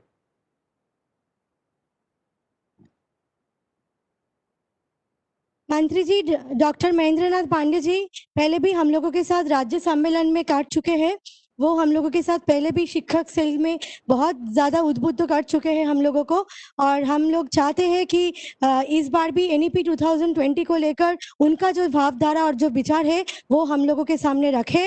और जब पहली बार राज्य सम्मेलन हुआ था तब सर जी MOS थे, MHRD का शिव प्रकाश जी ने उनका रेफरेंस किए थे। उनके बाद हम लोगों ने यूपी गए थे, हम भी गए थे, दीपाल दा भी गए थे, तो उनके साथ बहुत ज़्यादा अच्छा एक शिक्षक सेल के तरफ से संबंध रहा है, और आज उनको पाकर हम लोग बहुत आभारी है। उनका हमेशा जो वक्तव्य रहता है वो बहुत सराहनीय होते हैं हम लोगों के लिए। तो हम स्वागत करते हैं शिक्षक सेल में। आज शिक्षक दिवस में उनको पाकर हम लोग सब बहुत खुश है, और जो बाकी शिक्षक है जो हम लोगों की मंडल लेवल से आ रहे हैं उनके लिए भी एक बहुत बड़ा मैसेज है। तो हम उनका वक्तव्य सुनने के लिए है, और समारोह भाषण सर जी देंगे, तो हम सभी उनके लिए इंतज़ार में थे। तो अभी हम लोगों का इंतज़ार का टाइम ख़त्म हुआ, और जो विशनरी हम लोगों का PM जो नरेंद्र मोदी जी के नेतृत्व में जो आज NEP 2020 लागू होने वाला है वो वेस्ट बंगाल के लिए एक बहुत बड़ा बात है। तो हम चाहते हैं कि महेंद्रनाथ जी हम लोगों का समारोह भाषण कंप्लीट करें और हम लोगों के लिए एक मार्गदर्शक बने। नमस्कार।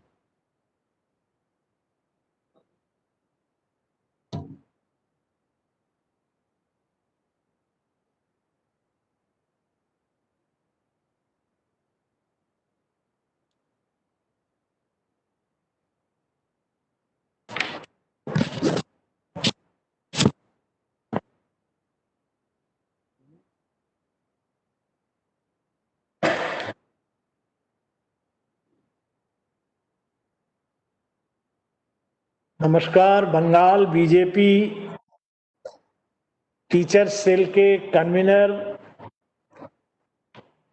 श्री दीपल विश्वास जी, अभी जो वेलकम किया द्वितीया कौर जी को कन्वीनर, और जितने भी पार्टी के ऑफिस बेरर्स वहाँ पदाधिकारीगण हैं, बंगाल के टीचर सेल के पदाधिकारीगण, जो भी इस नई शिक्षा नीति के शिक्षक दिवस पर संगोष्ठी में पार्टिसिपेट किए,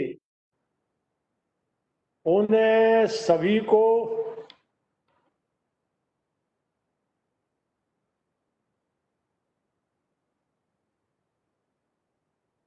सभी को मैं आदरपूर्वक नमन करता हूं। कोविड की परिस्थिति में भी जिस तरह से आप लोगों ने आज शिक्षक दिवस के दिन आयोजन किया है उसके लिए आपको बधाई देता हूं। और बंगाल में आप सब, मैं थोड़ा एक दूसरे वर्चुअल वेबिनार में बिजी था, मैं थोड़ा ही समय आपके पास नमस्ते करने आया, मैं सुन नहीं पाया किन किन लोगों ने पार्टिसिपेट किया है, इसलिए सभी को मैं आदरपूर्वक सम्मान देता हूं। मुझे बताया गया था दिलीप घोष जी भी जुड़ेंगे, जुड़े हैं क्या? क्यों दीपल जी, दिलीप दादा जुड़े हैं? हाँ, दिलीप दा में पहले भाषण दिया था। हाँ। अच्छा, तो दिलीप दा को भी मेरा नमस्कार है, और जो भी पदाधिकारी संगठन के हैं सभी लोगों को। आज आप लोगों ने जो विषय चुना है बहुत ही महत्वपूर्ण है, और मेरे पास जो जानकारी है कंकरेंट सूची के नाम पर नई शिक्षा नीति को लेफ्ट के लोग, टीएमसी के लोग उसे पूरी तरह स्वीकार करने में एक पट लगा रहे हैं। मैं बीजेपी के लोगों को और टीएमसी, लेफ्ट और पूरी बंगाल की जनता को आदरपूर्वक नमन करते हुए सबसे पहले तो शिक्षक दिवस के दिन भारत के सम्मानित राष्ट्रपति, भारत रत्न, जिनके नाम पर ये टीचर्स डे आदर सम्मान के लिए सभी शिक्षकों को सम्मान देने के लिए मनाया जाता है, ऐसे डॉक्टर सर्वपल्ली राधाकृष्णन की जन्म जयंती पर उनको बहुत बहुत नमन है। आज के दिन अपनी बात आगे बढ़ाने से पहले बंगाल की ही भूमि के, जिसके कारण हम लोग अभी 6 तारीख तक कोई समारोह नहीं कर सकते, सादगी से ही आयोजन करना है, ऐसे वो भी अपने आप में प्रख्यात विद्वान थे और बंगाल के ही बीरभूम गांव के एक प्रकांड विद्वत परिवार के बीच जन्मे आदरणीय प्रणब मुखर्जी जी, माननीय मोदी जी की संस्तुति में मेरा सौभाग्य था कि मुझे मानव संसाधन विकास राज्य मंत्री के शपथ उनके छत्रछाया में लेने का मुझे अवसर मिला था।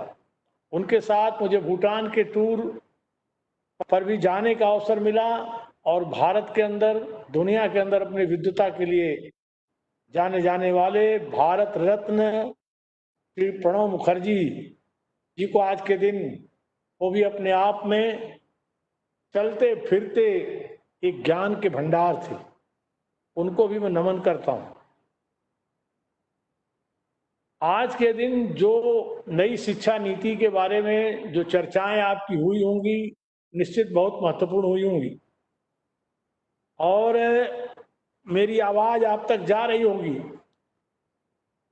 आवाज ठीक से पहुंच रही है ना मेरी? हाँ, ठीक है, बहुत अच्छे। तो आज के दिन मैं बताना चाहूंगा कि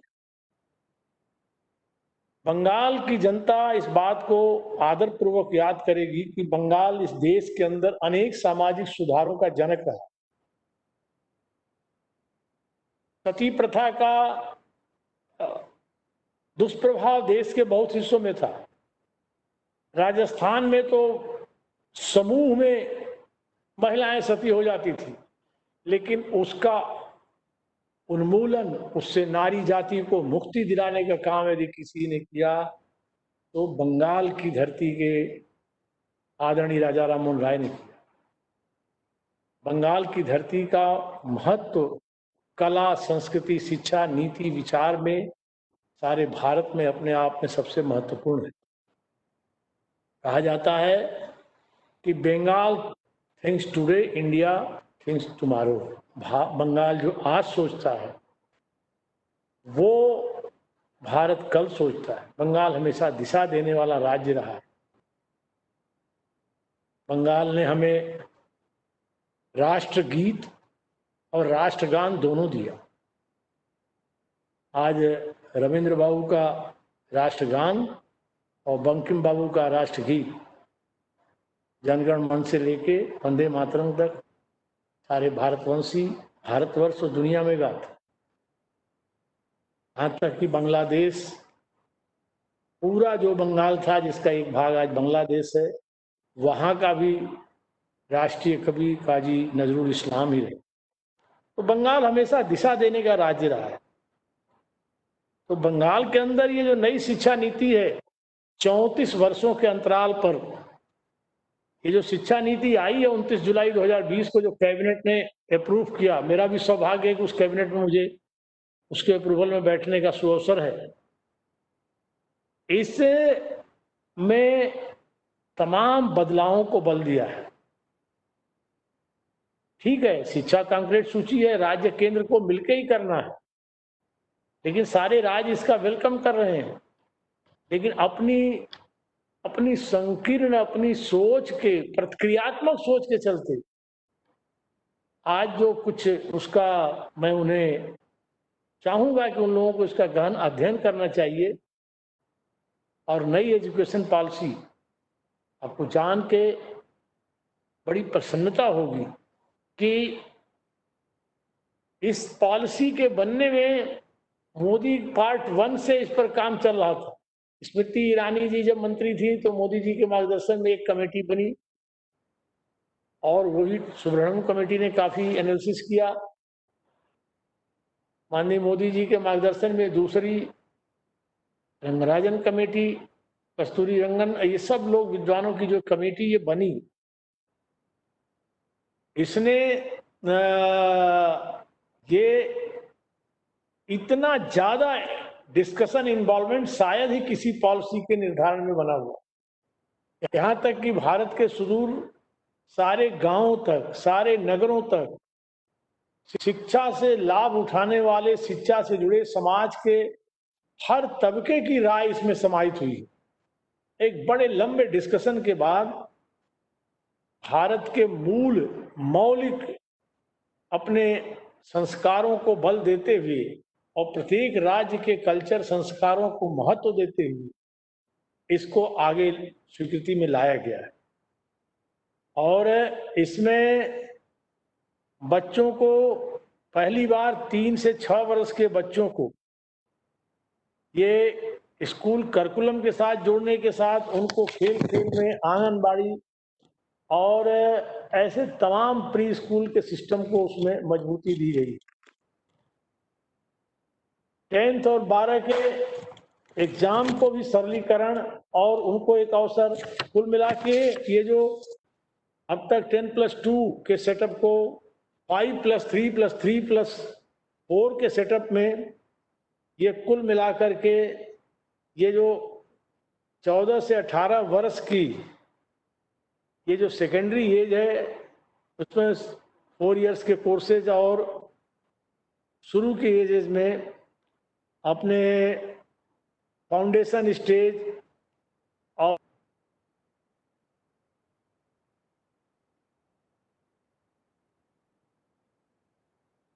किया गया है। ये बहुत ही स्कूली शिक्षा पर एक बहुत शानदार पहल की गई।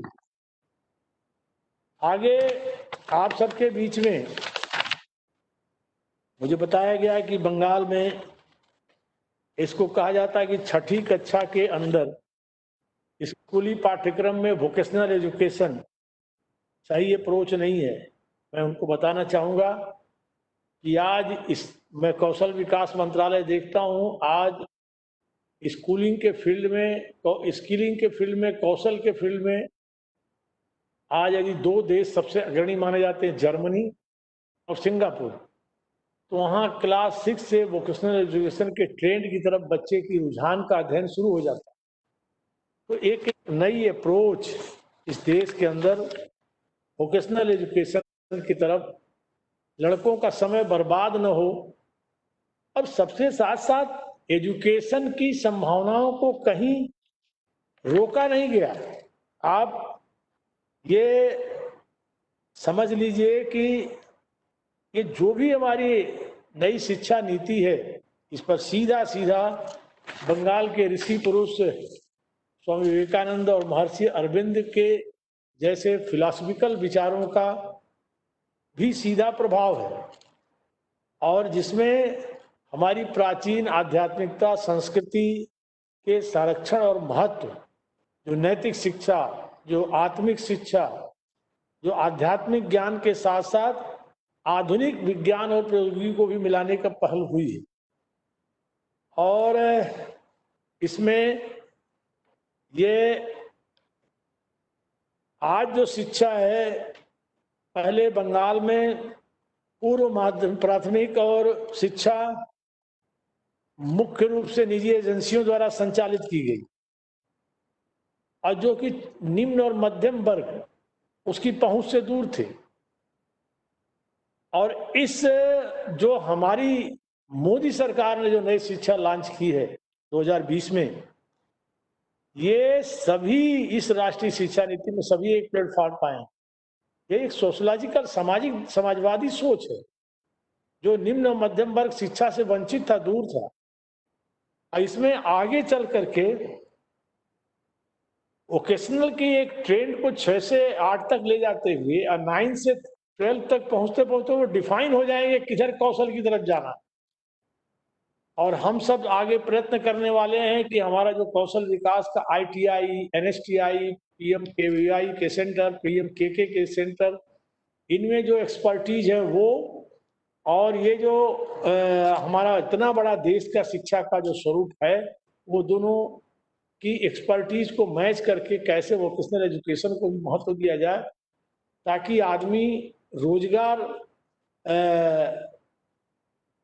ढूंढने के साथ साथ रोजगार देने वाला भी हो, जॉब सीकर की जगह जॉब गिवर हो जाए। हो सकता है लेफ्ट और TMC को लगता होगा कि अरे ये उद्यमियों के पक्ष में है। आज इसका दूसरा एस्पेक्ट भी है। ये जो वैश्विक जो ग्लोबलाइजेशन का युग है, आज वैश्विककरण से अपने को कोई अछूता नहीं रह सकता, उसके प्रभाव से कोई बचा नहीं रह सकता। तो निश्चित है कि उसमें हम लीडर बने, तो उसमें अगर हमारा स्वयं का नया जनरेशन अगर उद्यमी बनने की स्थिति में आती है, तो इन टोटलिटी में हमारा जो उद्योग सेटअप है वो विकेंद्रित व्यवस्था में गांव आधारित, अर्ध शहर आधारित और नीचे, और जिसके लिए तमाम ऐसी अभी नई पहलें लगातार मोदी जी की सरकार कर रही है, और उसमें तमाम ऐसी मिनिस्टर्स के चेयरमैनशिप में ग्रुप ऑफ मिनिस्टर्स बने हैं, मैन्युफैक्चर के फील्ड में, प्रोडक्शन के फील्ड में, ऐसे तमाम ऐसे एस्पेक्ट की कमेटियां बनी हैं, skill development and employment generation के फील्ड में। वो सब मिला के सबका फ्लो है कि कैसे आत्मनिर्भर भारत बने, और आत्मनिर्भर भारत केवल भारत के लिए नहीं, भारत के लिए तो बने ही, भारत में जो उत्पाद हो वह विश्व के लिए भी हम ऐसा आत्मनिर्भर बने कि हम सेल्फ अपनी आवश्यकताओं की पूर्ति के साथ उस क्वालिटी की, उस वर्ग, उस प्रकार की, प्रकृति की चीजों की हम आपूर्ति भी करने वाले देश बन सके। इसके लिए भी नई शिक्षा नीति बहुत ही सपोर्ट देती है। और इसमें हायर एजुकेशन में जो इतना बड़ा एक क्रांतिकारी परिवर्तन लाया गया है, choice based credit system. Bengal भी एक घनी आबादी का राज्य है, बड़ी आबादी का राज्य है।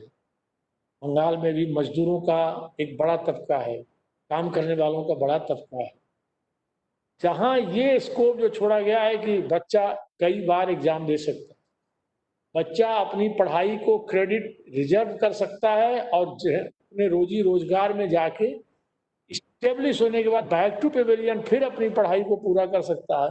इतना बड़ा क्रांतिकारी इसमें कदम उठाया गया है, जिससे कि वो अपना व्यक्तित्व का भी विकास कंटिन्यूअस करता रहे, और अपने अर्थ उपार्जन का भी उपाय करता रहे, और उसकी पढ़ाई ब्रेक न हो। ये नई शिक्षा नीति में सबसे बड़े क्रांतिकारी कदम उठाए गए हैं। तो इन सब चीजों पर मैं चाहूंगा कि आप लोगों के पास भी समय कम है, मुझे बताया गया आप 2 बजे से कार्यक्रम अपना चला रहे हैं, कि इस पर बंगाल की जनता जागरूक होकर के इसे गंभीरता से स्वीकार करे। हमें इसकी चिंता नहीं है कि TMC और लेफ्ट स्वीकार करेंगे। बंगाल की जनता जो आज राष्ट्रवादी दृष्टिकोण के साथ, राष्ट्रीय सोच के साथ भाजपा के अभियानों से जुड़ी हुई है, निश्चित तौर से परिवर्तन की आहट बंगाल में नजर आ रही है। मैं बताना चाहूंगा कि आज ये जो व्यावसायिक शिक्षा के क्षेत्र में हम NCVT, NCIV इन सब की देख रेख में जो कौशल विकास को भी आगे और डेवलपमेंट देने वाले हैं, तो ये नई एजुकेशन पॉलिसी और स्किल डेवलपमेंट मिलकर कल को ये MSME को भी बहुत सपोर्ट कर देगा। और जब MSME, लघु और मध्यम उद्योग आगे बढ़ेंगे, तो निश्चित तौर से बड़े उद्योगों को भी सपोर्ट मिलेगा, और मध्यम उद्योग आगे बढ़ के अपनी क्षमता निर्माण करेंगे। तो जो एक मध्यम और नीचे के तबके को आगे बढ़ने का अवसर मिलेगा, ये नई शिक्षा नीति इसको सपोर्ट करती है। हम लोग, मैं भी पब्लिक पॉलिटिक्स में आने के पहले अखिल भारतीय विद्यार्थी परिषद से जुड़ के काम करता। मैं बनारस यूनिवर्सिटी के छात्र संघ का महामंत्री भी चुना गया था 77-78। पता नहीं लेफ्ट के और टीएमसी के स्टूडेंट ऑर्गेनाइजेशनों के अंदर क्या है, लेकिन देश के अनेक ऑर्गेनाइजेशन, खासकर अखिल भारतीय विद्यार्थी परिषद, हमेशा इस बात को मजबूती से रखती थी कि शिक्षा का खर्च 10%, 6% तो कम से कम होना ही चाहिए। ये पहली बार हमारी केंद्र सरकार ने यह अब तक जो वर्तमान सकल घरेलू उत्पाद का मात्र 4.33 ये शिक्षा पर खर्च किया जाता है, वह अब बढ़ के जो वर्षों पुरानी मांग थी, 86 में जो शिक्षा नीति इसके पहले लागू की गई थी 34 वर्ष पहले, उसके पूर्व से भी मांग थी। कोठारी आयोग बना, उसके सामने भी मांग थी। लेकिन आज मोदी सरकार इसको 6% शिक्षा व्यय पूरी तरह स्वीकृति दे रही है। ये नई शिक्षा नीति इस तरफ, और आगे विश्व की तुलना में भी हम आगे बढ़ रहे हैं। वर्ल्ड में कहीं एजुकेशन पर 10 और कहीं 20% तक है। हम जिस गति से नई शिक्षा नीति में प्रावधानों को लेके आए हैं और जिस तरह रोजगार परक शिक्षा को भी महत्व दिए हैं, व्यावसायिक शिक्षा को महत्व दिए हैं, उससे हमें उम्मीद है कि शीघ्र ही हमारा ये 6% का एजुकेशन पर खर्च वो बढ़ के आगे 10% तक जाएगा, और निकट भविष्य में यह 20% तक भी जा सकता है विश्व के परिप्रेक्ष्य में। और इस नीति पर चलते हुए हम सब ये जो भारत का ग्लोबल इंडस्ट्रियल डेस्टिनेशन बनाने का जो मोदी जी का सपना है, और इस समय पड़ोस की चुनौतियों में भारत का हर नागरिक जज्बे से भरा है कि कैसे पड़ोस को भी सामरिक भी जवाब देना है और पड़ोस को हम आर्थिक भी जवाब देना है, और आत्मनिर्भरता की तरफ बढ़ते हुए उसमें ये नई एजुकेशन पॉलिसी इंडिया को ग्लोबल इंडस्ट्रियल डेस्टिनेशन बनाने में बहुत ही कारगर साबित होगा। इन कदमों के साथ हम सब आज हमारे ये विदेशी विश्वविद्यालयों के आने पर भी कुछ खबरें मिली कि ये लोग टिप्पणी करते हैं कि ये ठीक नहीं है, ये निजीकरण होगा। मैं उनको बताना चाहता हूं, ऐसे बंगाल या देश के कहीं भी लोग जो विचार करने वाले हैं वो इस बात को विचारें कि इसमें केवल वन वे नहीं है। ये हमारी शिक्षा नीति में गुणवत्तापूर्ण शिक्षा देने के साथ साथ जना ये विदेशी विश्वविद्यालयों को परिसर हम देते हैं तो हम अपने विद्यार्थियों को वैश्विक मापदंड पर उनके लेवल पर ले जाते हैं, और वन वे नहीं है।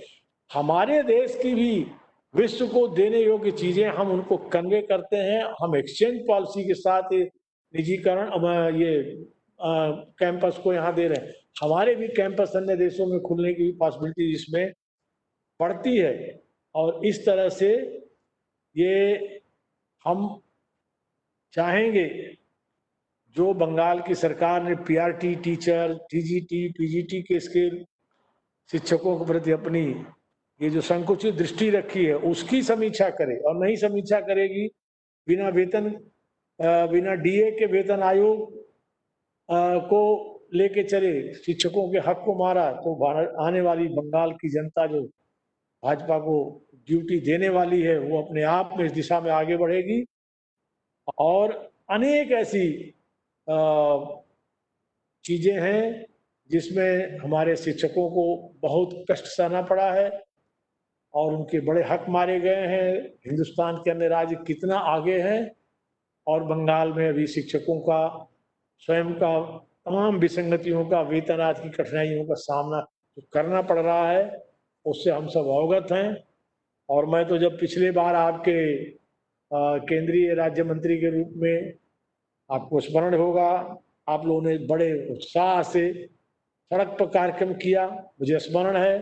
मेरे कार्यक्रम महाजती सदन में निर्धारित स्थान को 2 दिन पहले रद्द कर दिया। आप लोगों ने बोला आप आ सकते हैं, तुम आएंगे, आप जहाँ करो, और मैं आया। आपने बड़ा शानदार कार्यक्रम किया। उस दौरान भी मैंने बहुत से मुद्दे उठाए थे, और आप सबके मुद्दों के साथ हम सब हैं, खड़े हैं, पूरा देश खड़ा है। और खासकर बंगाल की वर्तमान संघर्ष में जो पार्टी के कार्यकर्ता अपना आत्म बलिदान दे रहे हैं, समर्थक बलिदान दे रहे हैं, जीवन तक का बलिदान उनका जा रहा है, लेकिन यह बलिदान व्यर्थ नहीं जाएगा। और उसमें टीचर सेल के पदाधिकारी, टीचर सेल से जुड़े हर व्यक्ति, हर जो भी भाई बहन टीचर सेल से जुड़े हैं, इन सब लोगों ने जिस तरह से कंधा मिला करके अपने टीम के साथ, बीजेपी के साथ और इस समय समाज के जागरण में लगे हैं, मैं उनका वेलकम करता हूं। आज शिक्षक दिवस के अवसर पर आप सभी शिक्षकों को बधाई देते हुए और आपसे आग्रह करूंगा कि कोविड के इस वैश्विक महामारी के समय में सजगता न छोड़ें और सजगता, 2 गज की दूरी, मास्क, हाथ का धुलना, जो आदरणीय प्रधानमंत्री बार बार वो अपील करते हैं, उसका ध्यान रखते हुए अपनी जिम्मेवारियां सामाजिक, घरेलू सभी निभाते रहें। माँ काली से प्रार्थना है, तारा से प्रार्थना है कि जल्द से जल्द इस वैश्विक महामारी से भारत और विश्व की जनता को जल्दी से जल्दी इस कष्ट से मुक्ति दिलाएं और हमारी भारत की सरकार इसमें लगातार वैश्विक पैमाने पर उस तुलना में बहुत ही कारगर कदम उठा के इसकी रोकथाम और बचाव और चीजों में जुटी हुई है। आप सब भी सजगता के साथ अपने दायित्वों का निर्वाह करें, ये अपील करते हुए आप सब ने मुझे अवसर दिया, आप सबको नमस्कार करने का, 2 शब्द निवेदन करने का, इसके लिए धन्यवाद। और मैं एक बार भरोसा व्यक्त करता हूं कि आप सबका संघर्ष निश्चित बंगाल में कामयाब होगा और आप लागू करेंगे नई शिक्षा नीति, शान से लागू करेंगे, ऐसा मेरा विश्वास है। इस विश्वास के साथ देगा आप सब बहुत बहुत शुभकामना, बधाई। Many, many thanks to Dr. Pandey on behalf of the teacher cell of Bharatiya Janata Party. We are extremely happy that you have joined this webinar in spite of your heavy schedule in your department, and particularly you have very good role in the implementation of this new education policy, particularly the NCIVE, and which you have taken the charge, and your address to the teachers of West Bengal. We welcome you all. Thank you all very much and express our heartiest gratitude to you. Thank you, Dr. Pandey. Thank you very much. नमस्कार। Now we are going to start our national song, as we are mentioned, and we are going to end after the national song by Rabindranath Tagore. Janagan. जनगण मन अधिनायक जय हे भारत भाग्य विधाता, पंजाब सिंधु गुजरात मराठा द्राविड़ उत्कल बंगा, विंध हिमाचल यमुना गंगा उच्छल जलधि तरंगा, तब शुभ नामे जागे, तब शुभ आशीष मागे, गाहे तब जय गाथा, जनगण मंगल दायक जय हे भारत भाग्य विधाता, जय हे जय हे जय हे जय जय जय जय हे। भारत माता की, भारत माता की।